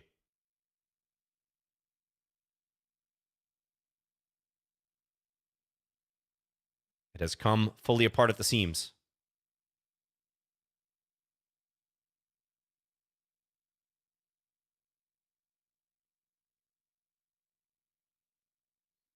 White is not long for this world. Checkmate. Thank you for the game, DJ.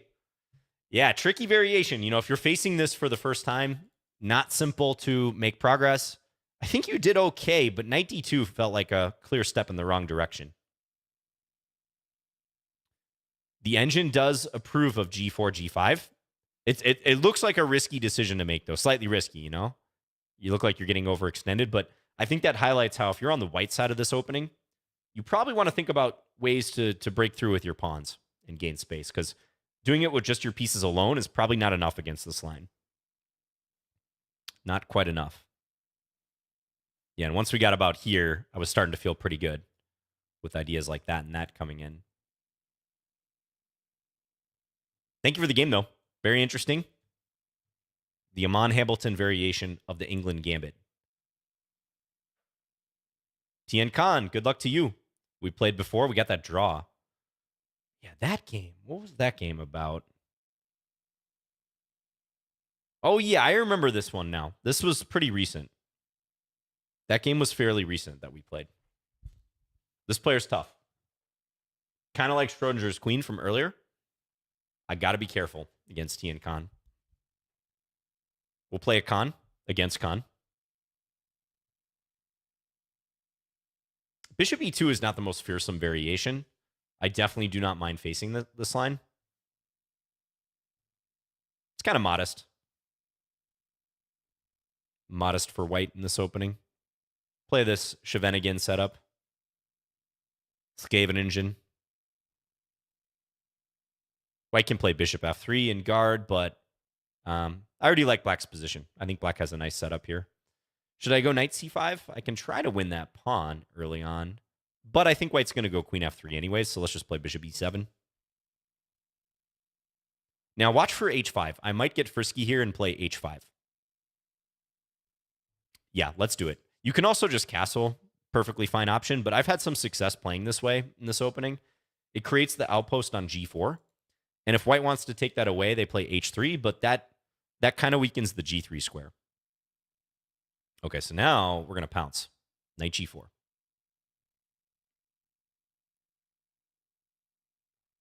Give me that dark square bishop.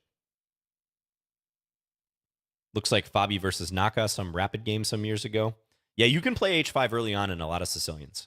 There are lines like that. Absolutely. Hello, Kai Sharp. Yes, you can send me a challenge. My username is Fins, F-I-N-S. We're in the last 30 minutes or so of this stream. So we're only going to get a few more games in. But by all means, send a challenge if you're just hanging out.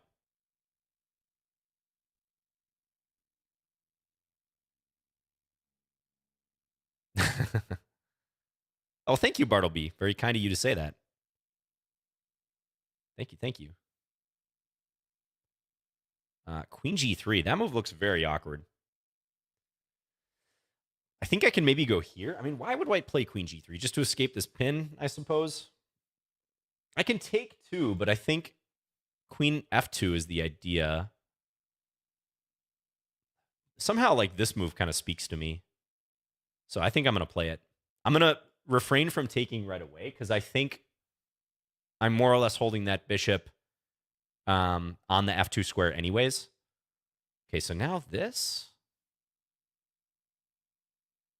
Or take. I'm close to winning material here. I think taking probably wins something. Now here? Because I'm going to hop on this diagonal real quick.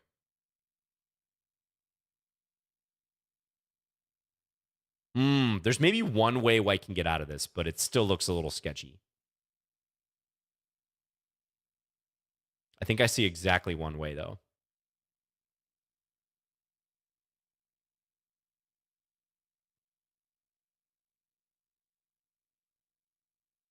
Yes, queen takes g4, says Henry. Nice one, Henry. Henry's like, yeah, I see it as well. Queen takes g4. Yeah, rook d2. That was the move. Yep. Because now white's going to move his king. And I can't take the knight due to the discovery bishop takes b5. Nevertheless, ooh, white actually didn't find that. So now I should have e5. e5 should take care of business here. I was going to say, even though I was preparing for that line, oh, maybe this isn't simple, actually. I missed that if I move the knight, take. Ooh. Hold up. I celebrated too soon. What if I take here? Maybe that is the way. All right. I'm not winning the piece. But again, I still like my position.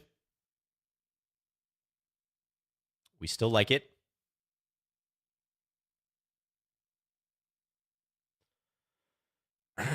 Bishop f6. I mean,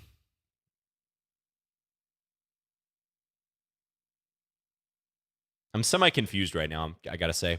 I feel like I should be winning, but I can't demonstrate why. Okay, let's take.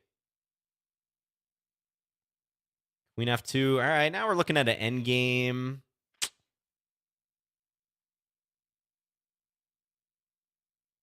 I don't know. I really don't want to enter that endgame. I feel like I deserve more.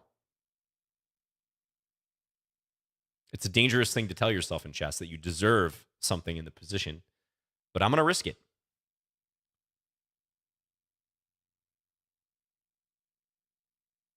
It just does not feel like white should be able to defend here, but Tien Khan's doing a great job. Okay. Okay. Let's castle. Castle queenside. You'll like to see it. Now, I know he can check and then win the b5 pawn, but, ooh, does not do that. All right, let's go here. Okay. This feels pretty passive now, though, for my opponent. I think I should win at this point. I'm not going to say I deserve to win, but I think I should win.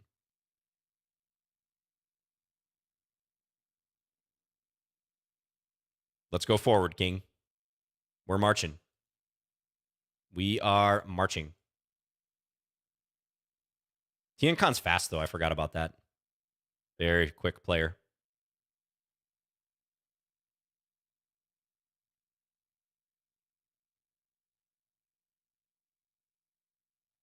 Oh, as evidenced by the fact that I'm going to lose on time. Ah, yeah. Good game. Ooh, 2 players take me down today in Lichess plays. This player, Tien Khan, congratulations, for a win, a full win, and also Schrodinger's queen for the draw. Ooh, yeah. I didn't realize how fast you were until we were under 10 seconds.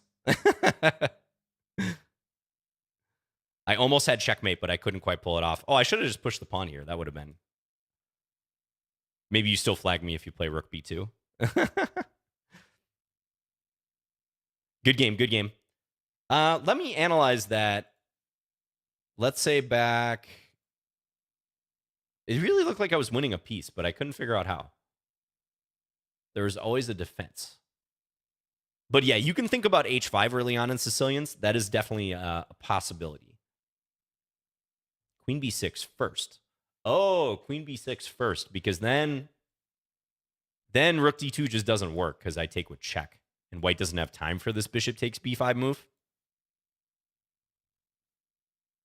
So that makes sense. Yeah, as played, I thought for sure you would move your king here, Tian Khan. I thought that was your whole idea with rook d2. So you really surprised me with knight e2 because I just thought, well, e5. But then, yeah, h3 is like not simple. I actually forfeit a large part of my advantage. I got to go here first to threaten this. Gives you another chance to move the king, right? But I guess that's not even good because of e5. Probably there's problems on f2 at the very end. Like if take, move the knight, knight f2 wins the house.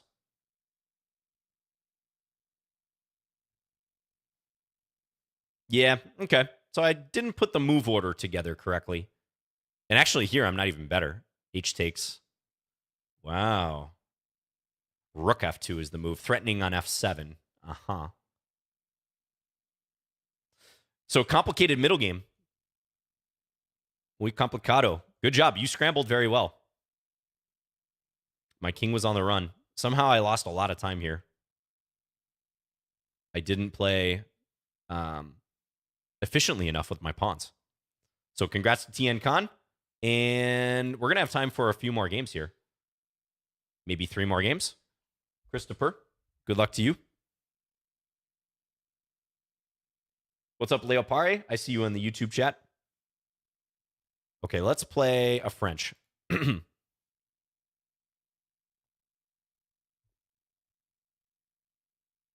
we'll go d5, advance.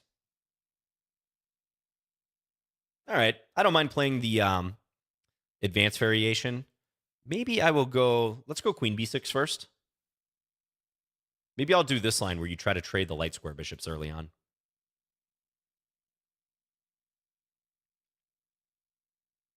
I don't know how great this variation is, theoretically speaking,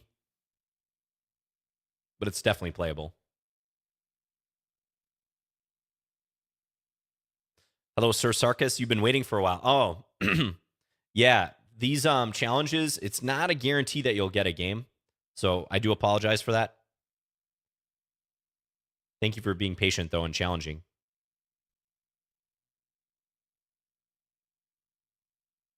And watching in general. Hello, Volkaru. Yes, I did just lose a game. The last game. So you can check the VOD if you want to see it. So here, this is kind of annoying for white because I'm preventing white from castling.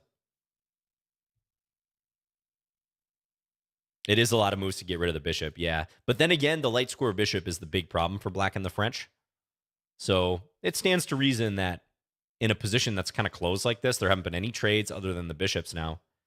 A closed position, you can get away with those slightly more extravagant operations.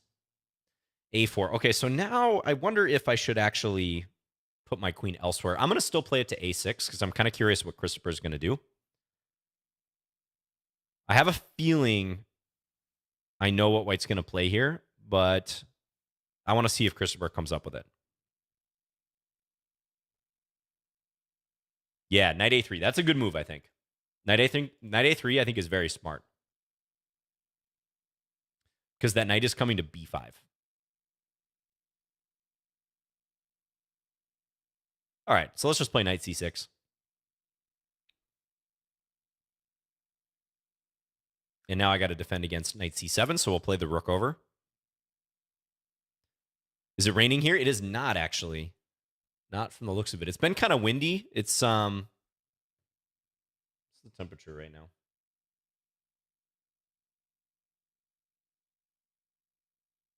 76 degrees Fahrenheit. Looks like it might rain, though, at some point.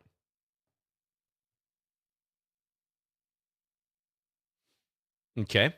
So this is a little bit awkward for me in terms of completing my development. Again, this is why I probably took too many liberties playing queen a6. I think the queen really does belong on b6 because now I want to be able to play a6 and kick the knight away from b5.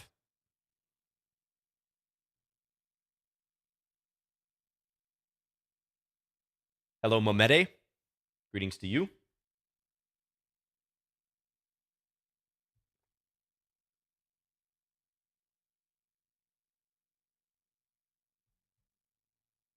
Okay.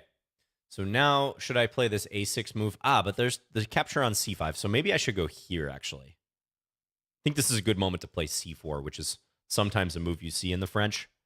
Just bypass any d takes c5 options. I'm getting ready to play a6 in the near future. We want to boot that knight. What if he tried playing the queen to b5? Who would have trade favor? That would have been interesting too, like a4, queen b3, queen b5. Might be in white's favor to do that. Because the b pawn could be annoying. Okay, so white's trying to play this aggressively. Makes sense, but I feel like this pawn should be lost if I play this right. I feel like in the future, it's going to be tough for white to guard that. But let's just start with knight f6.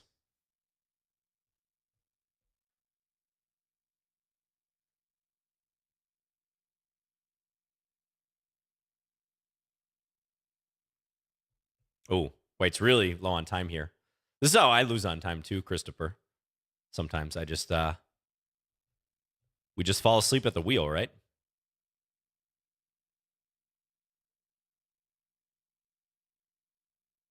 Yeah, I think in that last position you had to take and then play bishop f4 before before you lose that pawn.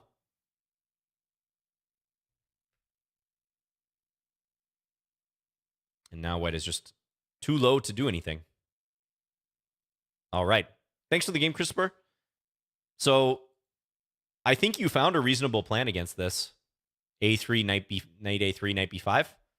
Just took you too long to get there. Or maybe from here you didn't play fast enough. You had a minute and a half at this point, but so I think that's actually a really good idea. A4 and here.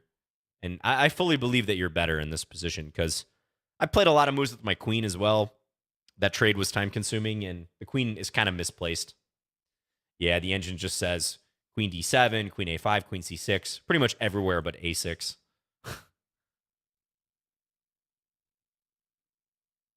Wait, knight b5 is a double question mark move? D takes c5. Oh, that's very clever. Okay, this is instructive. Yeah, you got to watch for this pattern as well. Did anyone notice that this is a good move for white here? And who can tell me why the engine feels so strongly that this is a good move for white? I'll pause for a moment and sip my coffee.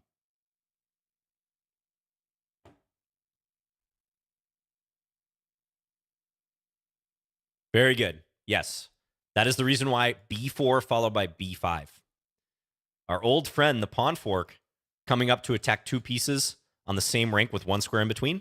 You gain a tempo to do that. Yeah. Wins a piece. I could sack on b4, I guess, but I'm sure that's insufficient compensation.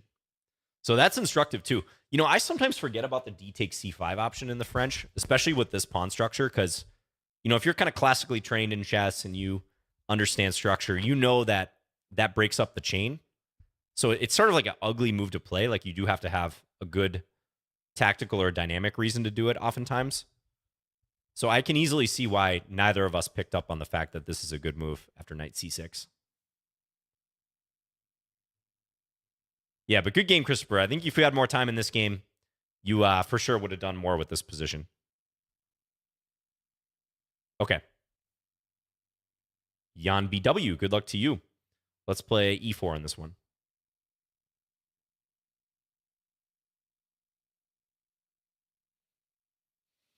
Ooh, all right. All right. It's Scandy time. Let's do this. Knight c3. Are you a fan of the queen d8 Scandy? No, the queen a5. Okay. Good stuff.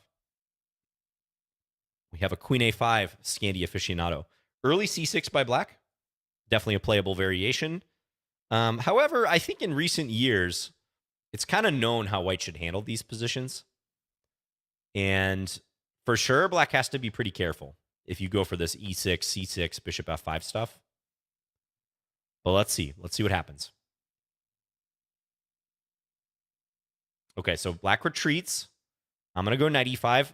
This knight e5 move often very handy. I am offering up the d4 pawn. Knight d7 makes sense. Let's go. Now, if my queen were on f3, knight takes f7 would be good. But I could try it now and then go g4.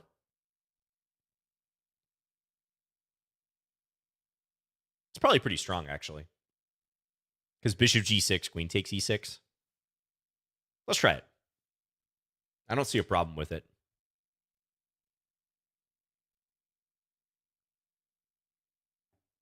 If g4 immediately, I give black a chance to play knight takes e5. For one thing, bishop g6 might be playable too, but I think knight takes f7 immediately is better.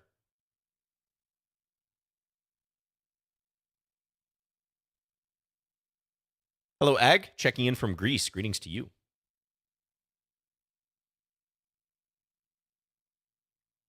Yeah, I think black's in big trouble here.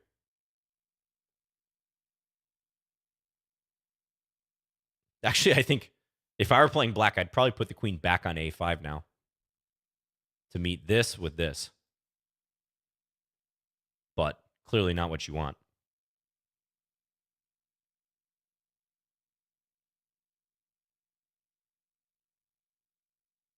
Knight b6. If knight b6, I just take. And if take on c4, I actually ignore it and play queen e6 mate. Okay, queen f6. Ah, yeah, same idea as queen a5. So do I take now or do I try to profit from this awkward situation for black? Probably I just take. h4 also kind of comes to mind. But nah, I think I should capture. Let's do it.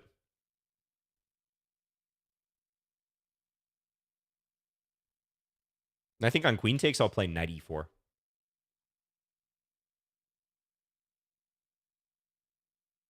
Oh, yeah, we're getting a lot of spam on the YouTube channel, aren't we? That's not good. But we got Leopare over there, the mod, taking care of business, along with Nightbot. This is a nasty move, too, because knight g5 is a big-time threat. I could even see bishop takes e6 being good here.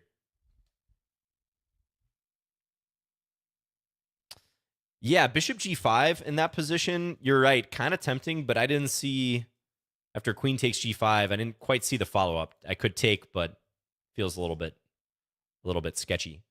So I think here, bishop takes e6 is going to win. That's a cool tactic. Oh, does it, though? Bishop takes e6, queen takes. Yeah, knight g3. Bishop takes e6, king takes knight g3. And if queen takes, there's knight g5. I could also maybe play knight g5 right away, but I think it's much more effective to do it this way, along with it being a really fun move to play.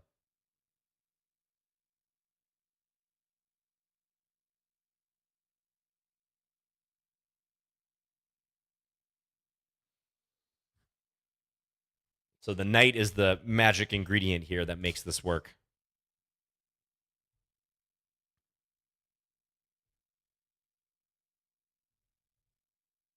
Yeah, the spam on YouTube in general is pretty out of control.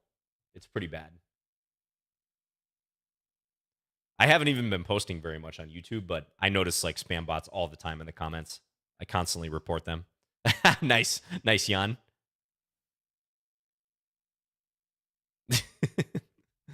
Thanks for the game, Jan. Yeah, so that early queen d8 I think is a little sketchy here.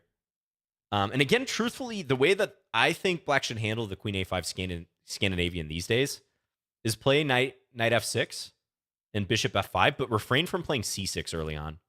I mentioned this on some streams, but like typically the way they're playing it these days is to go for a setup like this where you actually try to get the knight to c6 in many cases and put pressure on the d pawn. So I'm not going to say that this is like unplayable for black, but I do think some of these main variations where white develops straightforward in the center, even bishop d2 looking for this line, which is really often played and often I think pretty nice for white. Even those variations, I think, are some that black should avoid nowadays. Let's just have a quick check here. Yeah, knight e5 is good. d5 is another idea if you want to try to break through in the center and use the pin. And I think knight takes f7 is straight up winning. Yeah, again, g4 I think misses the mark because of knight takes e5 or bishop g6 and then knight takes e5. But knight takes f7 is pretty brutal. Which can also be played, like say I went... there's not a real good way to show this, but let's say black, I don't know, let's just insert a couple moves here. Here too, knight takes f7 is often good for just the simple reason that on takes, there's queen takes f5 with the pin. So watch knight f3, knight e5. Like that's a pretty strong attacking idea for white in many Scandinavian positions. Thanks for the game. Oh, Aryan, you got your wish here. We got a game against Aryan, and then the next game will be the last one for the session.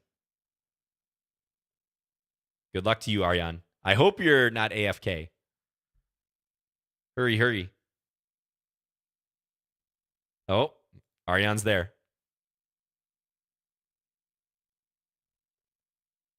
Yeah. He does get a lot of games. He challenges a lot, though. He's very consistent. Let's play b6.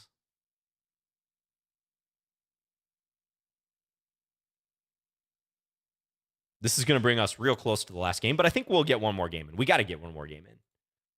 It's morally forced. We got to play the blindfold game. Okay, here too, I'm going to try for a quick trade of the light square bishops.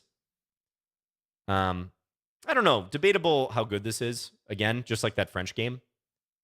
But I seem to do okay when I try this. This whole b6 variation is not one I would recommend like in a classical game, but it's playable. Are games still randomly chosen, or does Aryan have a hack to cheat the system? He does not have a hack. I can confirm he does not have a hack that somehow gets him paired more often. He sends the challenges early, like before the stream even starts. And as I said, he's very consistent. He's on every stream. Queen c2 is interesting. I don't know. I'm just going to go bishop e7, I think.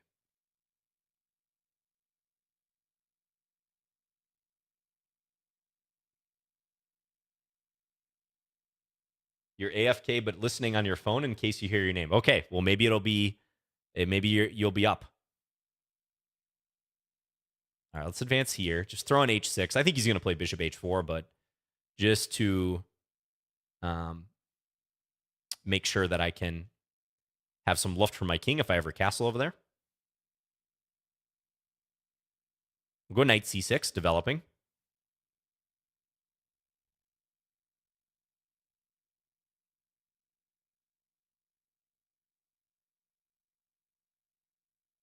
Okay. Now let's play castles. So white's got the nice center, but I have some activity here. Rook c8 may be coming. If white's going to advance a pawn, I think that's going to be a pretty interesting decision. Yeah, okay, so here I was thinking knight b4, perhaps.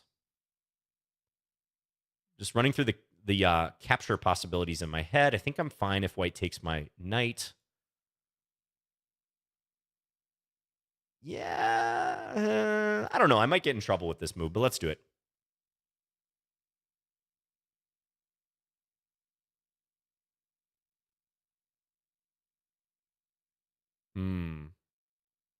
We'll see. Okay, move I was worried about there was a3, actually. I think a3 would have been strong for Aryan. He might go for a plan where he just tries to put in the knight to e4. But somehow this feels like less critical.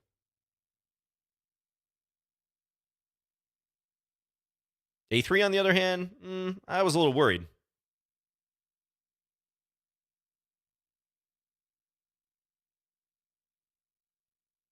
Oh, yeah, there was also queen b3, wasn't there? Yeah, I really might have missed a couple things in that position. Okay, as played, we're trading. This position, I don't mind, because I think our knights kind of balance each other out. I want to try to prove that this is overextended for white. That's my big goal here. But we're in the end game now. Kind of.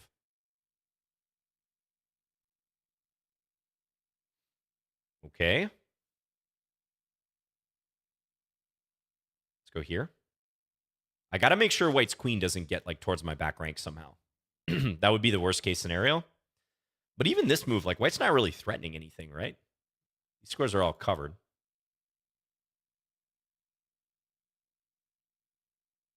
So what should I do now? Like queen d3? Should I start creeping closer?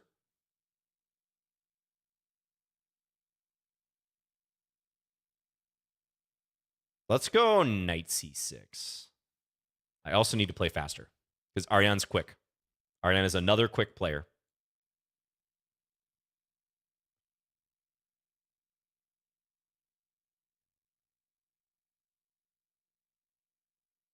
Don't think knight d2 was the best move.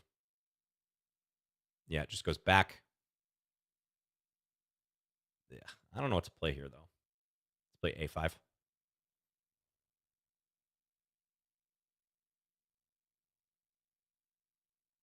So if I take d4, then there's like a check on c8 at the end. It does that, though. All right, let's take this now. Yeah, that was a mistake. Knight c4 was definitely a mistake for Ariane. Now, despite the time differential, I feel like I should win this.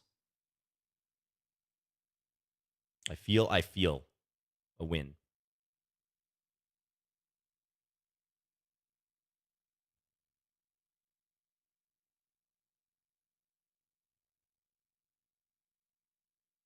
Well, he's tricky, though. There's always some trickiness. Can I just ignore it?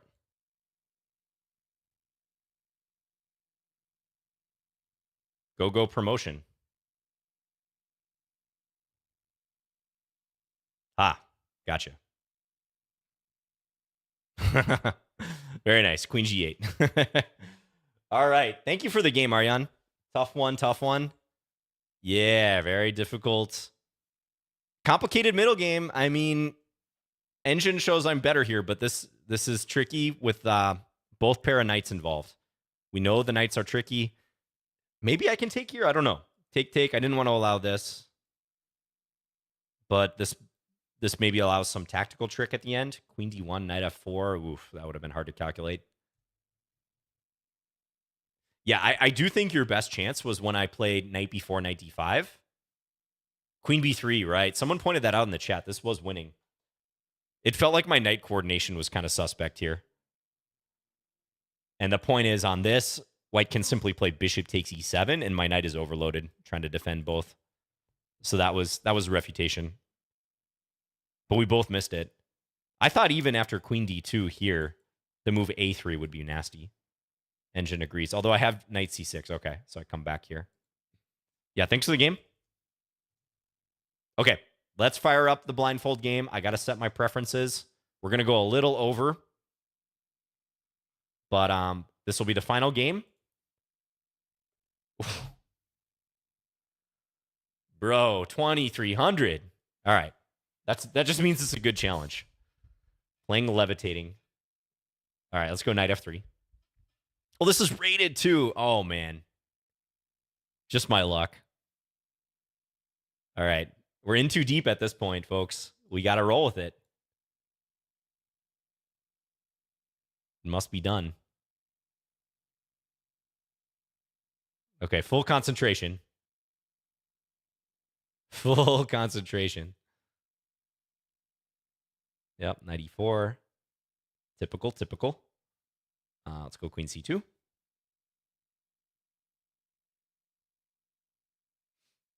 Takes, yep. Okay, I like this position. I think black's a little bit passive here.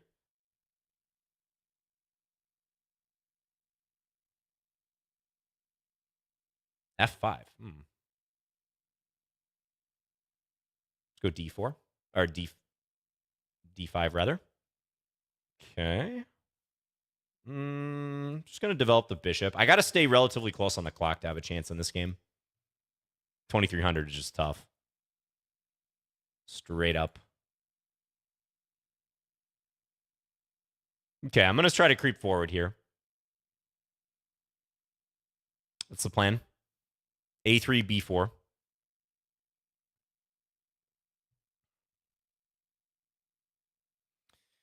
Queen E8.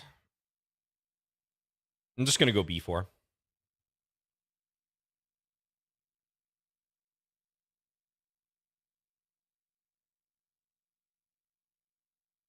I think I see the position pretty clear right now. A4 in reply. Okay, I wasn't expecting that. He's trying for Queen H5. Let's go rook over.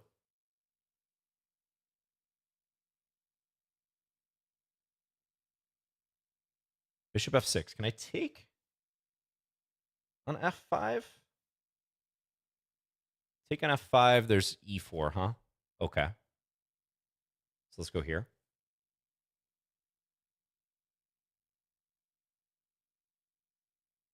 And again, if you want to see the pieces, you can go to my profile, Fins, and follow along. This is not a bug. This is not a drill. I'm really playing blindfolded.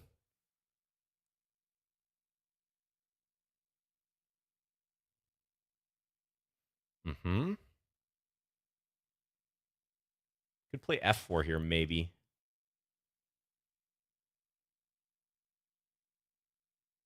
I don't know, though. Let's go here. I'm going to wait to make a decision with the pawn tension. Knight F6. Now F4 looks pretty tempting. All right, we got to do it. Oh, but he takes and there's bishop H4. Annoying. You know what, though? I'm going to attack on the dark squares if he does that. I'm going to sack the exchange. We're looking for those open dark squares. Oh, check. Okay, didn't see that. That move I missed. This will get interesting, though. Bishop H4, yup. Rook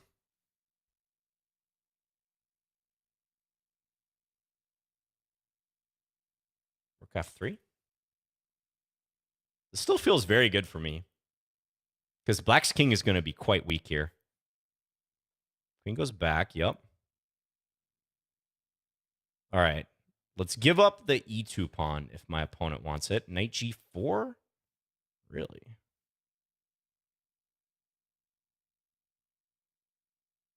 Okay. Wait a second. Now I can't remember. Is Black's king on H7 or not?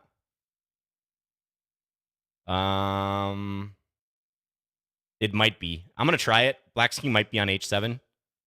Yeah, it is. Oh, the pawn was there. I thought the pawn was in H6. Okay. All right, I resign. Yeah, that came apart at the end. Let me get the pieces back. My poor rating. But let's see. For some reason, I thought I induced H6, but I had only induced G6.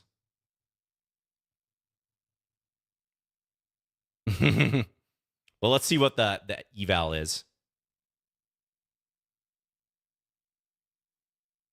Pretty good, pretty good. Didn't like knight D2. I don't think I could take F5. I did see that this pawn was hanging, but E4. Ooh, I can actually do it. What, because of knight G5? Oh, yeah, knight G5. Knight G5 threatening. Queen takes H7. Yeah, I was white in that game. Yeah, queen takes F5 was playable there. E4, good move. Okay, so I was kind of looking for a moment to break through with the pawns. But it looks like towards the end here, yeah, Black's kingside wasn't as weak as I thought. I thought for some reason H6 had been played. I wasn't quite sure about where the king was and where H6 was, but actually neither H6 nor king H7 had been played. Looks like at this point, this is not so great as a result. Waited too long to open it up. Thank you, John Carter. Yeah, thank you guys for tuning in. This was Lichess Plays. I lost 2 games and also drew 1 game today, so tough session. A lot of 2,200 plus rated challenges. I got a little lucky with the pairings at the end for the blindfold game, but that's the risk you take on. It's fun. It's a challenge. So thank you guys. Have a good rest of your day and your week. I'll see you guys later. We're going to raid someone.